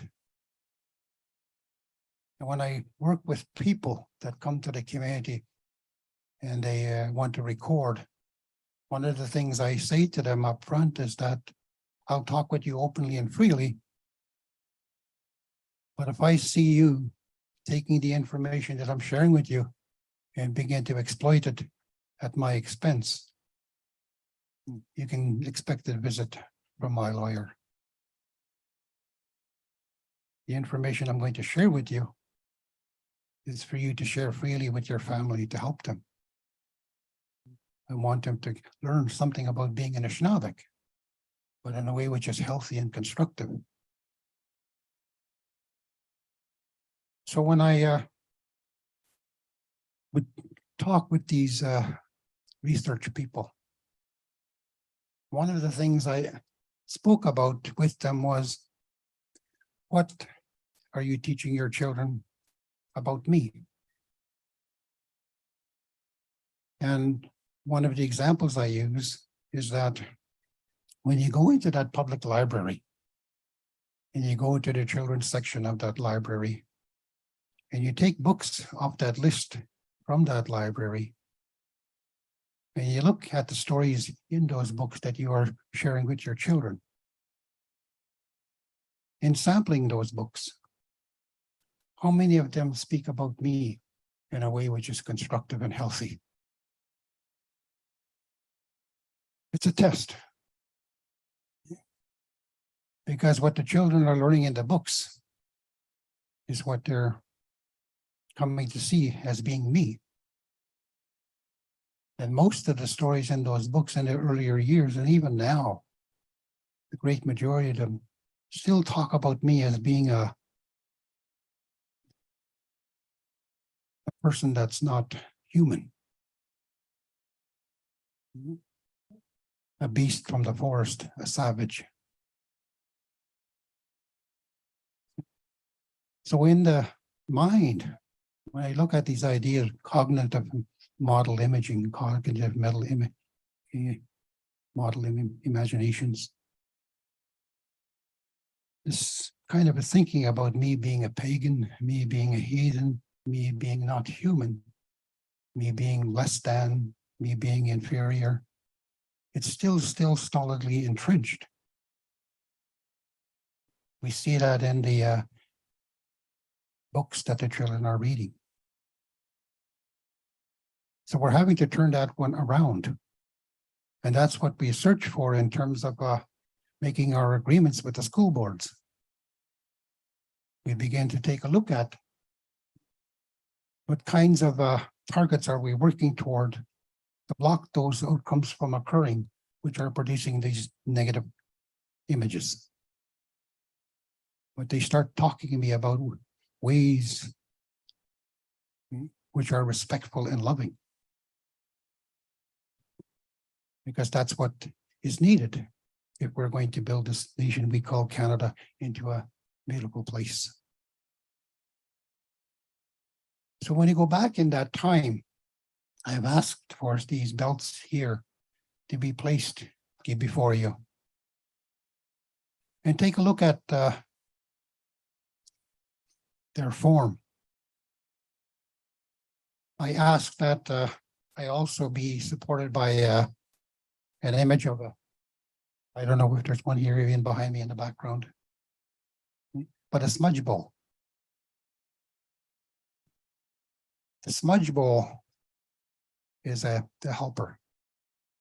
We look at spiritually. That smudge bowl is a living spirit. And ask people, how long has this smudge bowl been around? What time frame? And scientists are telling us that this smudge bowl has been around for 500 million years or so of time. So I said, that's the person that I want to come and help me. That's the person that I'm going to need to do some of this work. So I'm going to ask that smudge bowl spirit to come and help open up those minds, to help create that memory about how they're going to look at me. Because I know from time, when you look back at that 500 million years of time, those families have been here for that journey. And they have recorded what that time has looked like in terms of its being here with me in my home. So I look at them and I think about what it is that they are doing. And they have shown to me that this home that we have, that we call Turtle Island, has been a very beautiful place for that 500 million years of time. And that's the way I want it to continue when I think about coming into contact with this newcomer. So when I go back and take a look at what have we been doing as an Anishinaabe people to ensure that there's going to be a secure future there for our children to enjoy. And it's our way of holding people to account. Holding people to account for the activities. So when we take a look at the belts that we have here before you, the one with the dish with one spoon,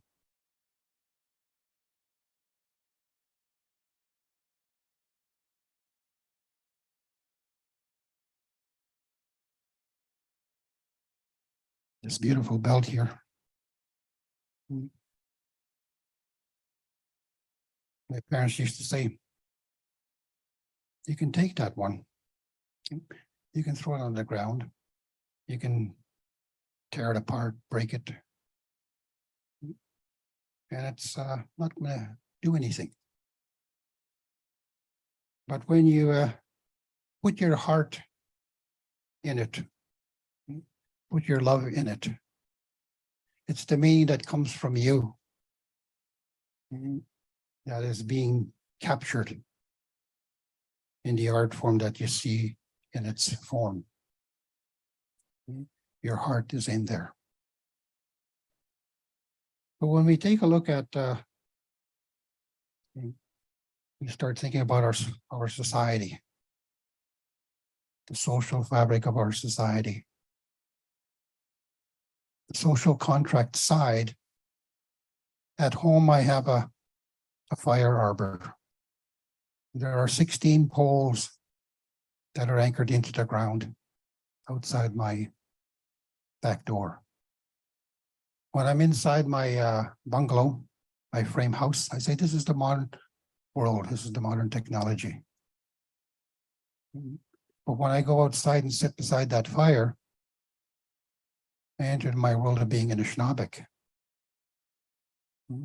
There's no boundaries there. It's a spirit world. So I move between the two worlds quite freely.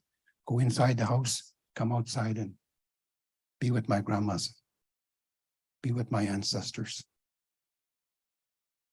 And that kind of movement in between those two worlds is what we want our children to come to understand, come to enjoy, come to live.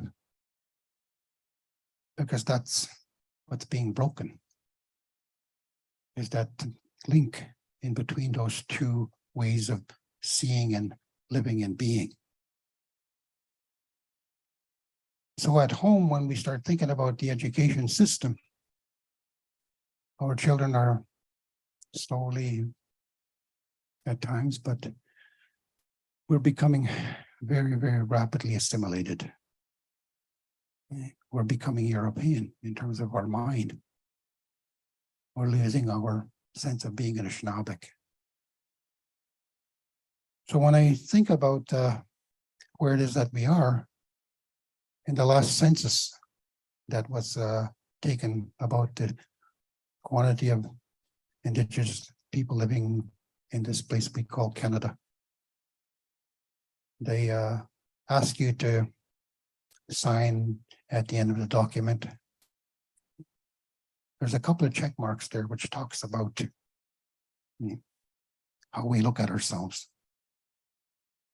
And there's a listing there of one of them saying Canadian, and then there's other categories. And when I fill that one out, I cross out the one that says Canadian, then I write beside it Anishinaabe. And then I put a qualifier below it and I tick that one off in Anishinaabe and I say, my relationship with Canada is defined by the treaty that I have with them. So I go back. My son became an enumerator with Canada in taking that census. And he was pressured to change my response. And I said, no, this is a legal document. You don't change my response. You send it to Ottawa so that it gets registered there about my complaint. I'm not included in that document. It wants me to respond that I'm a Canadian citizen. Because in doing that, I'm stepping over that line of leaving my ancestors behind. I'm leaving my home and I'm stepping into another person's world. I find it offensive. I find it painful that I'm still asked to do that, to make that decision, to stop being an Anishinaabe, deny my ancestry, deny my ancestors. So when you go back and take a look at that history, this one here carries that kind of abstract knowledge about my being an Anishinaabe and my wanting to remain so.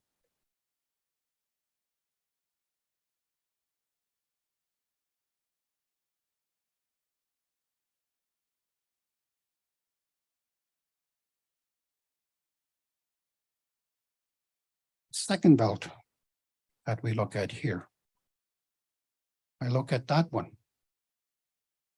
And when we think about what our ancestors were doing, about wanting to protect their future, they entered into an agreement with the newcomer, and we gave to them this kind of a belt on one occasion. 2 rows. That one talks about you go inside your home, the relationship between mom and dad, the relationship between brother and sister, the relationship between grandma and her daughter. It has a lot of meaning in it. Not only a relationship between the Anishinaabe nation and Great Britain. Multiple levels of thought are contained in that belt, which talks about relationships. But it acknowledges that there is a need for you to keep your healthy mind, to keep that pure heart, because that's what you were blessed with. And where we see that and come to know that is when we think about the birth of the infant child. I recall sitting down at a gathering with education workers. And I asked them, when I say baby, and then I say Abanoji is a translation for baby, how many would agree that that's okay? And the majority of the hands were put up.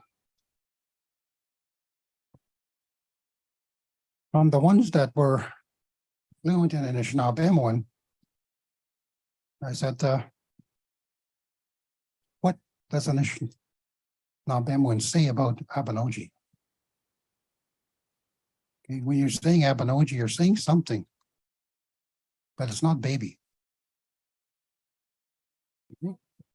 And this is what my mother shared with me, my dad, grandma and grandpa. So when you say Abanoji, you're saying that this little infant child that has been born is a spirit. And this little spirit is sacred. This little spirit is pure. So it's not saying that that this is a baby. It's saying this little life form is pure. It's innocent. And it's a spirit. So that understanding is in part what we lose when we start taking our language and we give it an English translation. We're turning our Anishinaabe language into being a synonym of English. We're helping to erase our sense of being Anishinaabe. That's why it's so important to say, no, don't translate. When you're learning Anishinaabe, learn the thought that is contained in the sounds that are used to form the language. Because that's what my parents shared with me. My father didn't learn to write English until he was after 50 years of age. Before that, he would say illiterate in English. The same with my mother. They just could not read that English language, nor did they want to. They were happy in just knowing their Anishinaabe and being fluently and strong in that language.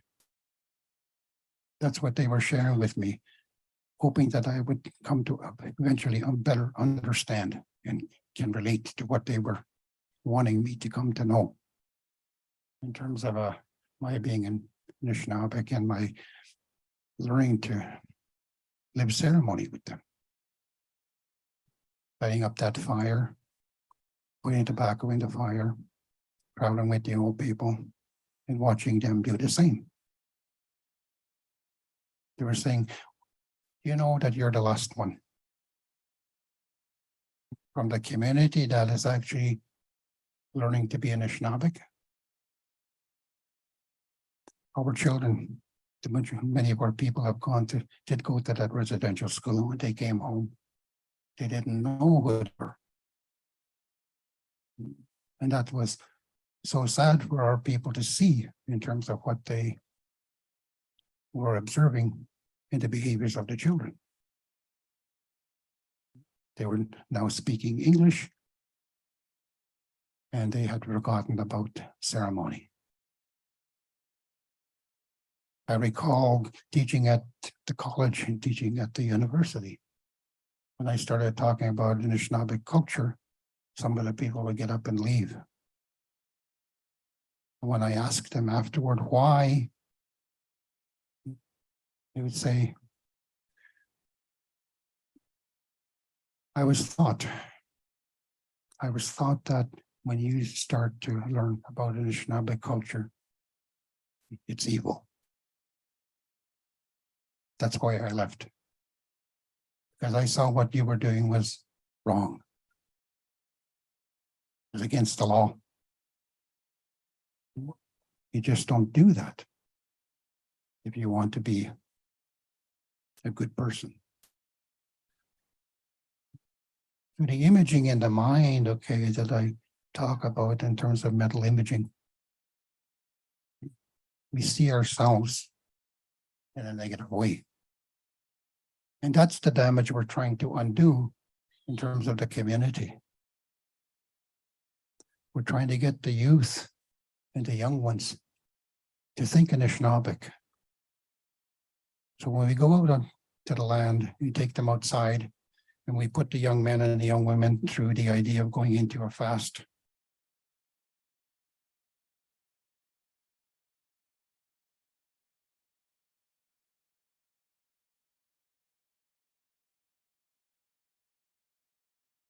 When they're taking that time to separate themselves from their dependencies. Deprive yourself of food, deprive yourselves of water, deprive yourselves of friendship, deprive yourselves of technology. And you go into isolation for a time. And during that time, okay, you go there at stages in life. One, when you're about 7 years old. Another when you're about the age of puberty time, another one when you're just before the maturity. And you go again when you're a mature adult. But during those times when you're going through that fasting, one of the things that we have done, which I have done with some of the young boys and some of the young girls, is take them out there in the springtime, and when it's ice just leaves the lake, send them into the water for a swim. So I asked them when they come out of the water, why do you think I asked you to go for a swim? And some of the common responses was, and is, because I haven't taken a bath for 4 days or for 5 days or 3 days, my body starts to smell and I develops bad odor. So you go in the water to wash. I said, yes, that's true. I ask you for that reason. But can you think of a higher reason why I would ask you to do that? And quite often it's silence. The way I say to them, it's not that you're having an odor in your body.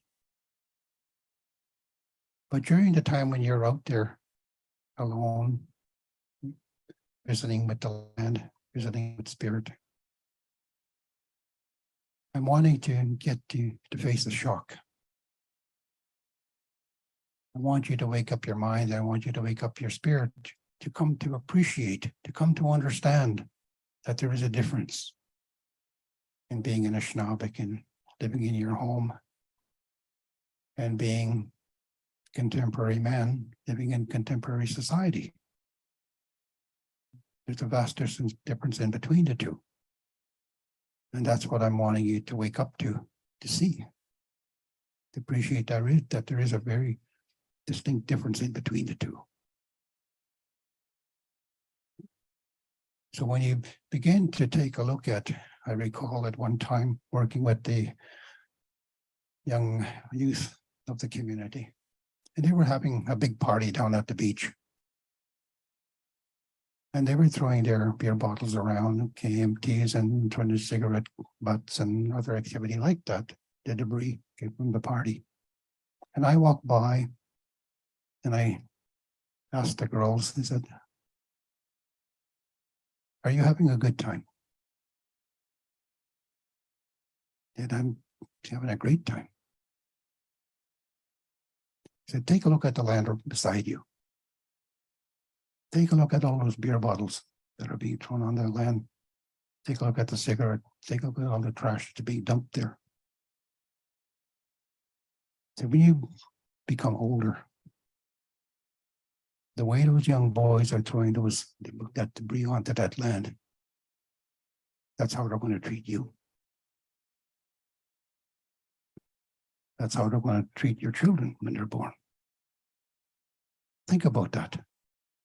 Is that what you want in your future? Is that what you want for your life? Is to be treated like that?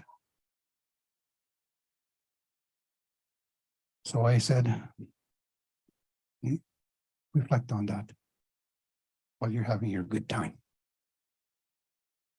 I went for a walk, about an hour and a half later, came back and walked by, went by the site where they were partying, and it was cleared. Picked up all the debris, picked up all the trash, just left it, looked like it was a cleared park. Someone had been paid to come in and pick up all the nonsense. I said, beautiful. Those girls did the right thing. They got their boys to respond, to show them that they respect them. And they're thinking about that future, about how they want to live in terms of what they're wanting their home to be. So when we think about where it is that we are going, okay, what is it that we are doing, but more the memories. So when we think about this idea of doctrine of discovery. There's a textbook that was written down in the United States called Unsettling Truths. And inside that book, it takes a look back in historical time to that 15th century time frame, and it examines the doctrine of discovery. And inside there, it talks about the building of empires. But inside that Bible, about 2 years ago, I was invited to go and make an address with the Catholic Church to talk with the priests. So I asked, what is it that you would want me to come to share with you? I said, we want you to talk about being an Anishinaabe. I said, okay, I can do that. So when I gathered with them, I asked some questions. I asked, where in this 10 commandment list does it say that I have to baptize my child? It's not listed there. Baptism doesn't exist in the 10 commandments. Then why am I being asked to baptize my child when it isn't necessary? What it does talk about in that list of 10 commandments is that I should honor every day as being holy, good, positive. Honor it with prayer. So that's what I do. Pick up my tobacco and sit beside the fire and ask the Creator to bless my home, take care of my family. Because that's what the commandment says. And we have all lived like that for centuries of time, being an Anishinaabe. It's common to us, second nature. When you grow up in that kind of condition with your parents, in your family, in your home. That's what we want to see. So when I was working with principals of the schools, saying to them, you need to bring the grandparents into the school. You need to light up that fire. You need to have the children observe and participate with the grandparents in putting their tobacco into the fire. You'll influence them in terms of where direction is that you want them to go in. Get them to appreciate what it means to being able to celebrate being an Anishinaabe. Come to understand and come to love yourself, because that's what the outcome is producing. So when we think about what happened there out in Saskatchewan there with the young adult person going on a rampage, causing a lot of pain and suffering and taking the lives of community members. Why did that occur? Has much to do with becoming disoriented in your mind, becoming lost in your heart, not knowing yourself in terms of who you are. That's what that evil outcome produces. That kind of man, that kind of person. And we say, we don't want that. To change that means that we go back to work with the children again. Let them see where it is that we want to go, but live it with them. And that's what we do at home when we gather around our fires during those times of celebration. Our time when everybody comes home, Thanksgiving time, Christmas time, Easter time.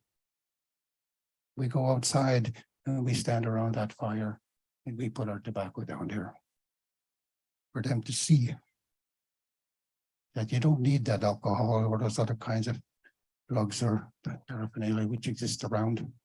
It isn't necessary. What your children need to see is the way that you celebrate being home with them. So when I was talking with some youth and working at the architecture school with these youth that come from around the world. That's what I share with them. We built a lodge like this one here at the university. And we take those students into that space and share with them that Anishinaabe culture. Get them to put tobacco into the fire and get them to reflect on, what do you want that world to become?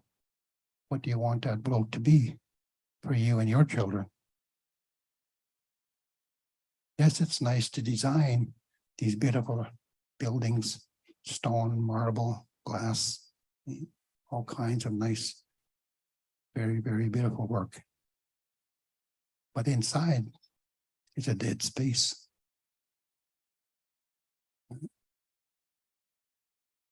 You make it vibrant and alive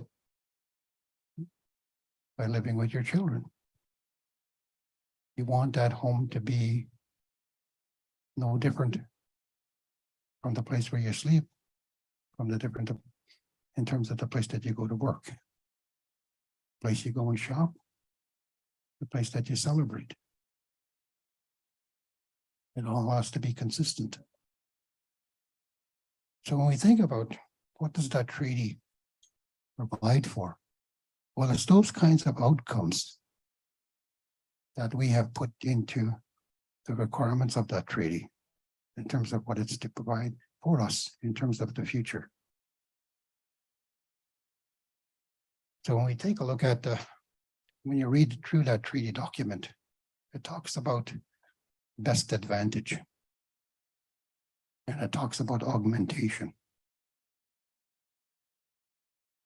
And it talks about my having to perhaps confine myself to a smaller space as that world becomes filled with more human anatomy, more human people. And I get to be smaller in number in terms of not being a majority. Fortunately, our people are recovering. But when we think about those little ones, in the way that they're being informed, what is that curriculum looking like about it's being representative of you and being an Anishinaabe? We want it to reflect, we want it to reflect very, very strongly the ideas which are coming from your mind and the feelings which are coming from your heart. So the stories in the curriculum have to be stories from your home. And you celebrate that one. So when we think about that school, the curriculum, but the outcomes, how do we measure what that outcome is going to be? We talk about learning outcomes.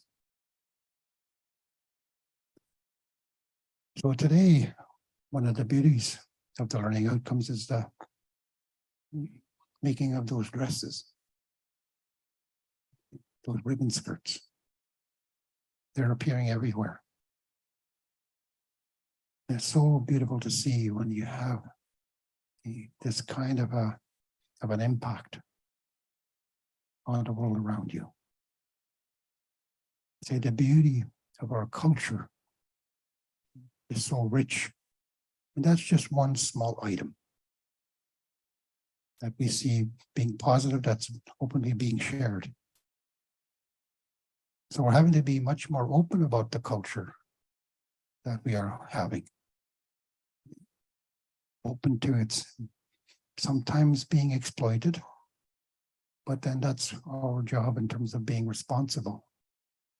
That's where it requires strong policing from our side in terms of blocking it from being abused. So in our homes, what is it that we want to showcase? So one of those areas, and it should be is inside our language. At home, in my lifetime, I don't recall ever hearing my father use foul language. In my whole lifetime, I never heard him speak foul words. I heard him speak with all kinds of expressions, but never with foul words. And I used to ask my mom and my the old people at home, why? And the answer that they gave me was, as soon as you plant the seed, you can expect the fruit potentially to emerge. The same thing goes if you start using bad words. The children are going to learn and they're going to copy. So be careful about what you do at home, because the children they copy. They want to be like you. They want to be you. So when we think about where it is that we are going to, what is it that we want from that treaty, it's these kinds of outcomes that we want to be able to bring home. Make the good things that are described in our culture the center of our reality. That's what the gift is that has been given to us. When we look at those grandfather teachings, that's what they're saying. They're about doing things in a way which is constructive and healthy. And when I look at how I was informed about them, my parents would say to me when I'm outside, when I look up into that sky, what do I see in the nighttime? I see the Big Dipper.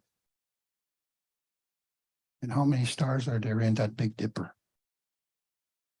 Okay, 7. So we relate those stars in that Big Dipper to the 7 stars of the teaching. Behaviors that I want you to learn, to come to know, make them your life. And where does that Big Dipper point? Take 2 sides of that Big Dipper and they point at that North Star. What is that North Star? That's the Anishinaabe law. Anishinaabe law becomes in part a man's responsibility. Discipline. Discipline becomes father's primary joy, primary work. And the reason for that is you don't want your children to become confused. Father disciplines, mother teaches love. The two never collide. The two never crash. That's what you want in your home. Keep them separate. Child does not become confused. So the law is having to be brought back.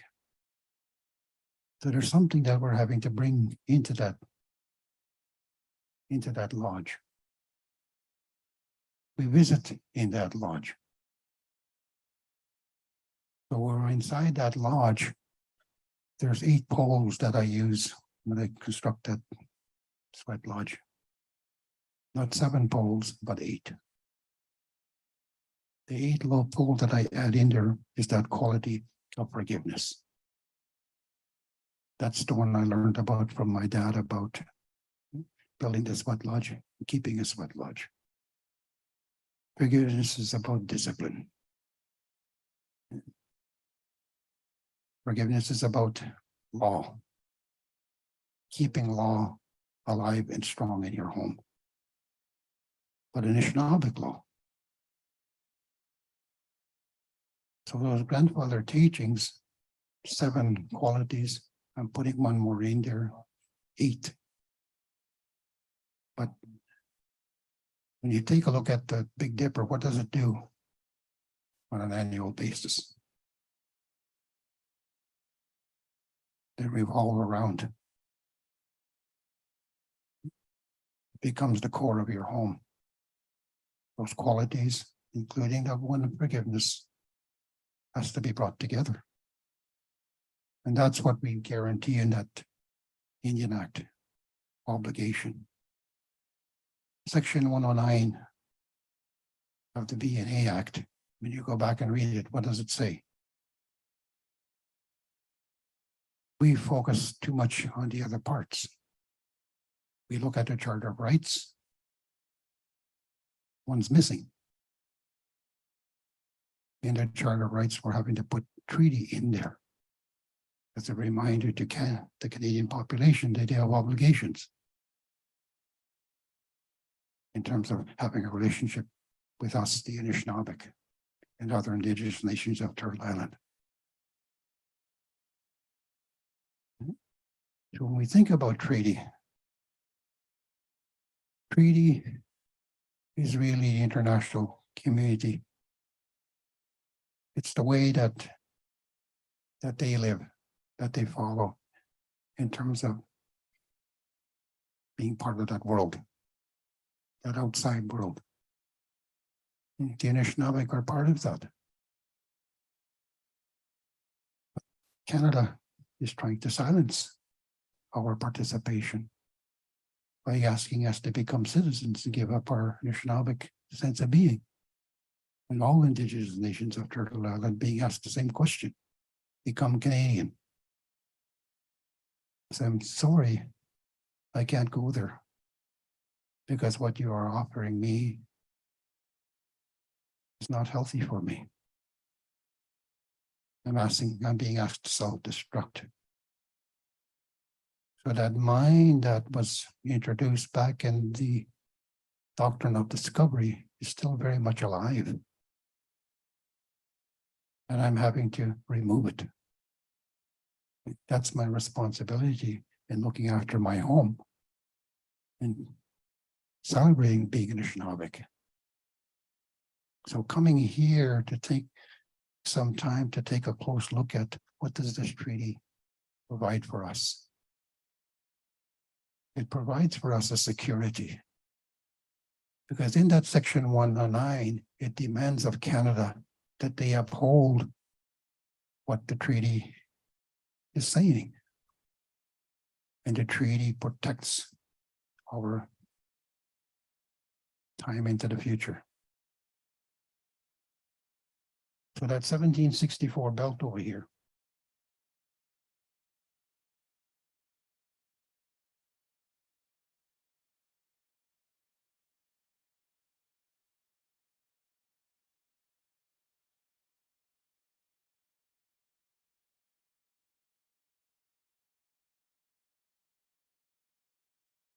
So in 1764, the year before 1763, that's when that Royal Proclamation was issued.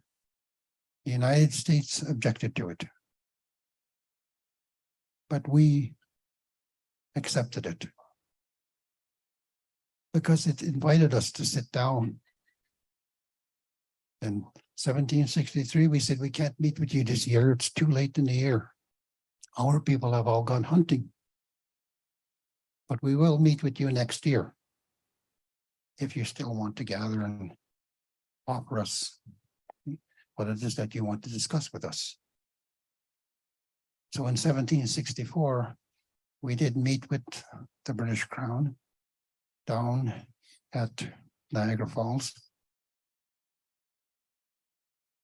And they made that proposal to us about wanting to live with us here on Turtle Island.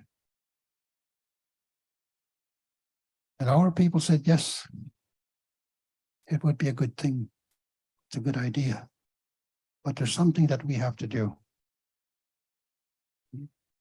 Something we have to do among ourselves as the indigenous people of North America. And that's what we did. We acted. So the other belt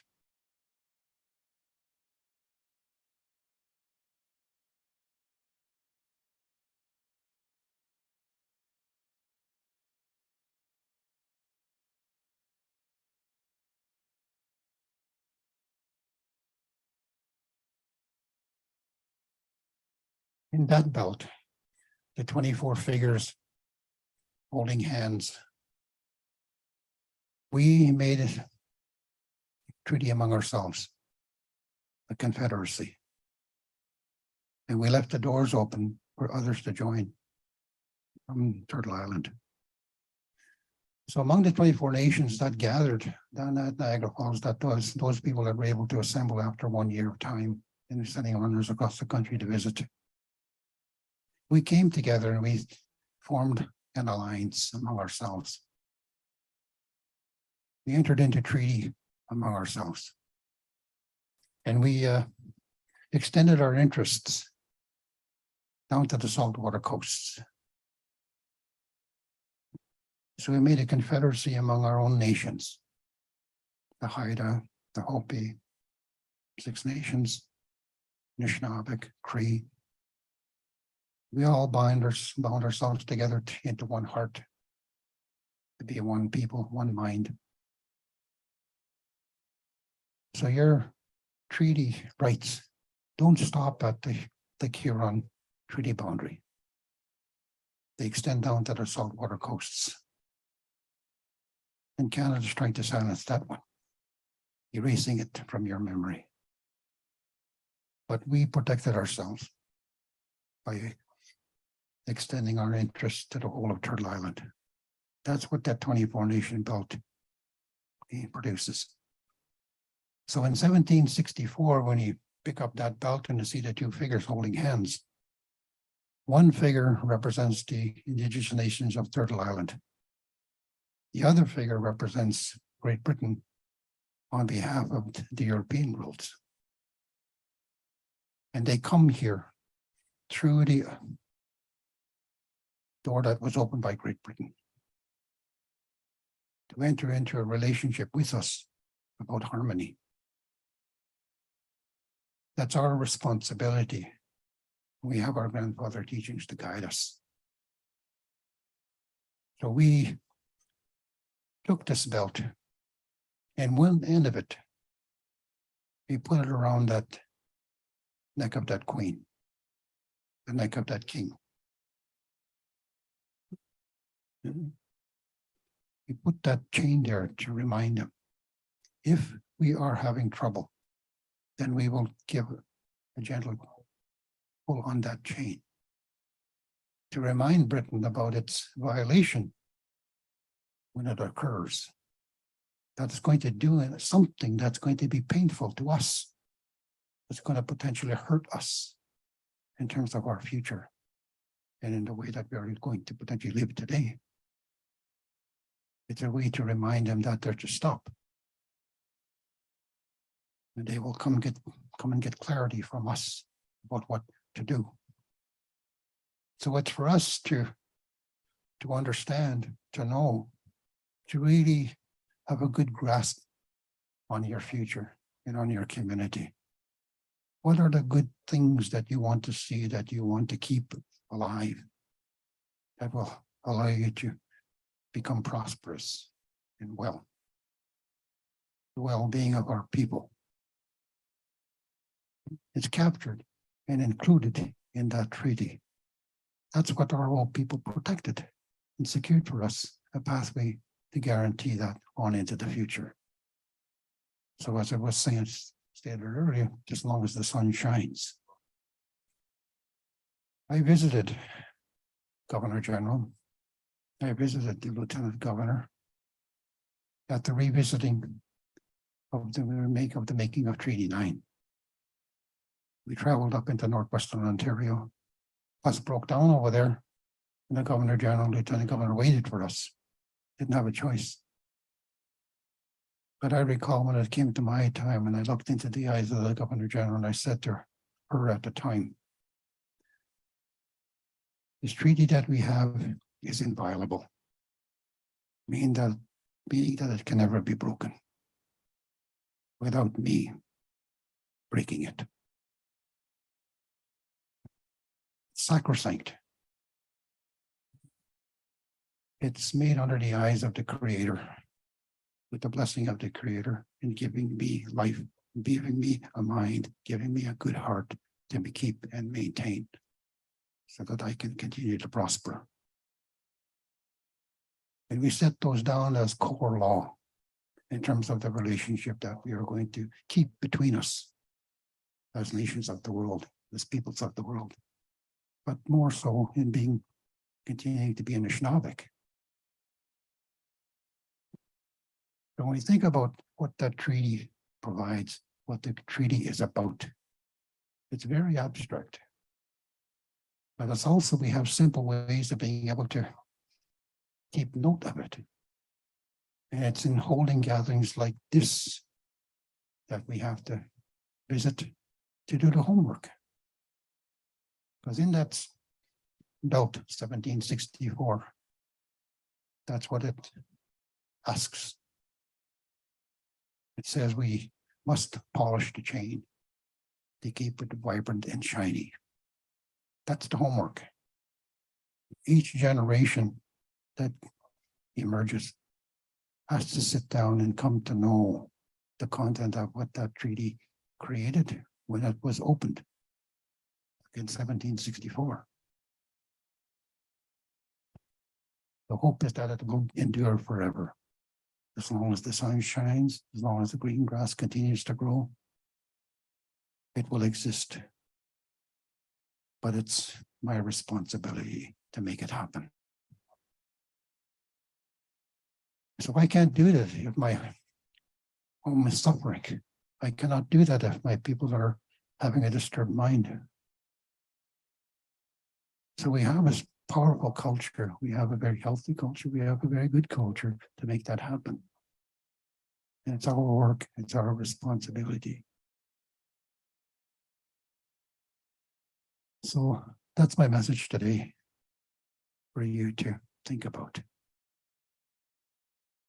There's a lot there,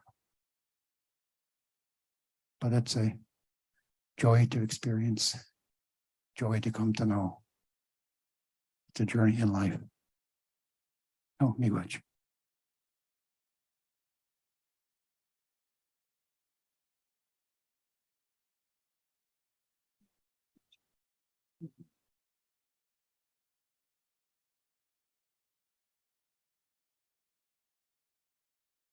Chimigwach Katego Art.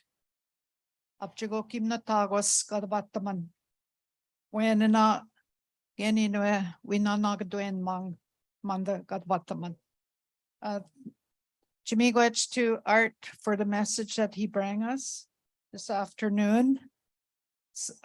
Deep thinking. Geginwe, we nanagduen mang so that we can think about these things. Now, how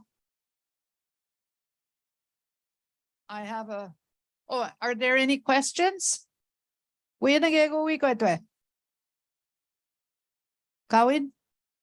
No. Huh? Oh, wait a minute, das must say. Again, we don't have the microphone.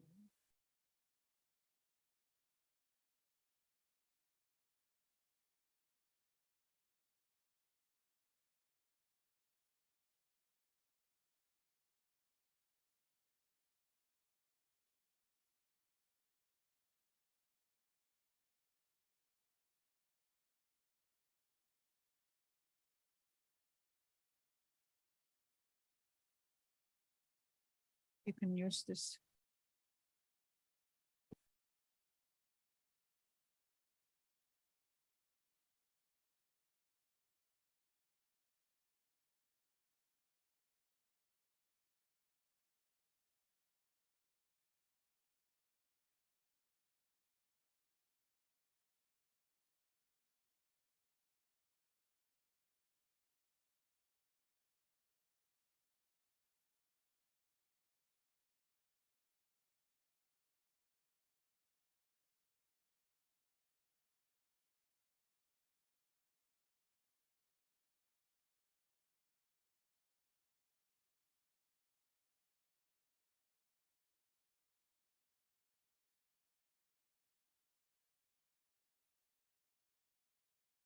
Art, maybe you can tell the people what he just I don't want them to think that you are keeping a secret over here. Okay. So he will describe what the question was and what his response was. The question was about the other nations of Turtle Island that may not be represented in the 24 nation belt. Because there certainly is more than 24 nations in Turtle Island. The chain was left open in terms of the hands on either end.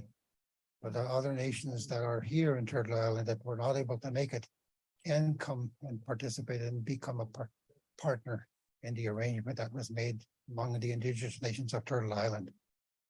And he wanted to some clarification about that. So we said, yes, it's still open because it will be until all the nations are part that we look after each other here at home in Turtle Island. Pretty much. Migo chart. Manda dus go. Minigo win a little gift for you.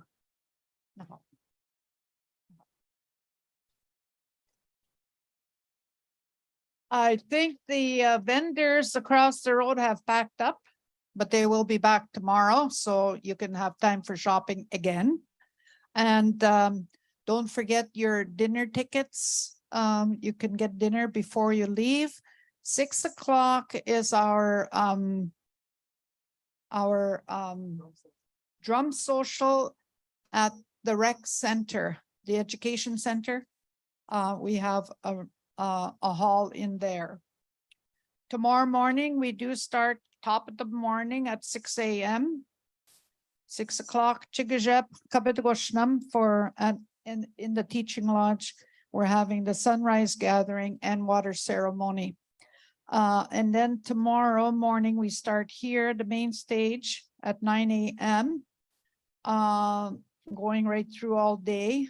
9:30, there's a panel discussion, the Robinson Huron Treaty Movement. At 11 a.m., there's contemporary perspectives on treaty rights with Dr. Jerry Fontaine. And then in the afternoon, there will be a panel discussion, political and policy advocacy for treaty implementation. And then at 3 p.m., spirit and intent, there's a ceremony and the Anishinaabe perspective in the annuities case with Leroy Bennett. Then tomorrow night, we have Roger Daybuch and Crystal Shawanda. In the community center at 9:30 a.m., there's intro to the Robinson Huron Treaty. This is for the youth. It's youth focused. So we'd like all the young ones, or if you feel really young, you can go over there. Okay. And at 1:30 in the community center, the role of the youth. So youth is centered in the community center tomorrow. In the teaching lodge, we have lodge teachings with Mike Bissot again at 9:30 a.m. And then at 11 o'clock, we have the Garden River First Nation Treaty History with Cole Nolan. And 1:30, these are all in the teaching lodge tomorrow afternoon. 1:30 are Sacred Bundles. And then at 3 p.m., Wampum Teachings with Ken Miracle, who did a very, very interesting rendition of all these here, the Wampum belts. Now the Wendeman has a cultural corner. Way over there, kidda. Way over there. Medicine pouch making and learn to paint Ojibwe florals. That's tomorrow. So we Anishinaabe people, we don't point with our fingers, we point with our lips. So if it's over there, you just go ude. But if it's way over there, you have to stretch your lips. Ude. Okay, so miigwech. And if you have any questions, catch one of us or any one of the volunteers. Okay, gonna we get. Oh, somebody won this. Jackie Bowerman. Does anybody know Jackie Bowerman? She can claim this gift she won somewhere, or her phone number is on there. Are you Jackie Bowerman? Going? I need to see your ID too. No, just kidding. Okay, we'll leave it here for now and we'll probably take it to a safe place. Nah, me which. You wanna, if you wanna add, no, me which. We'll see you at 5:45 in the morning. Oh, tonight at the drum social. If you wanna put this down here? Yeah. I don't think it'll rain.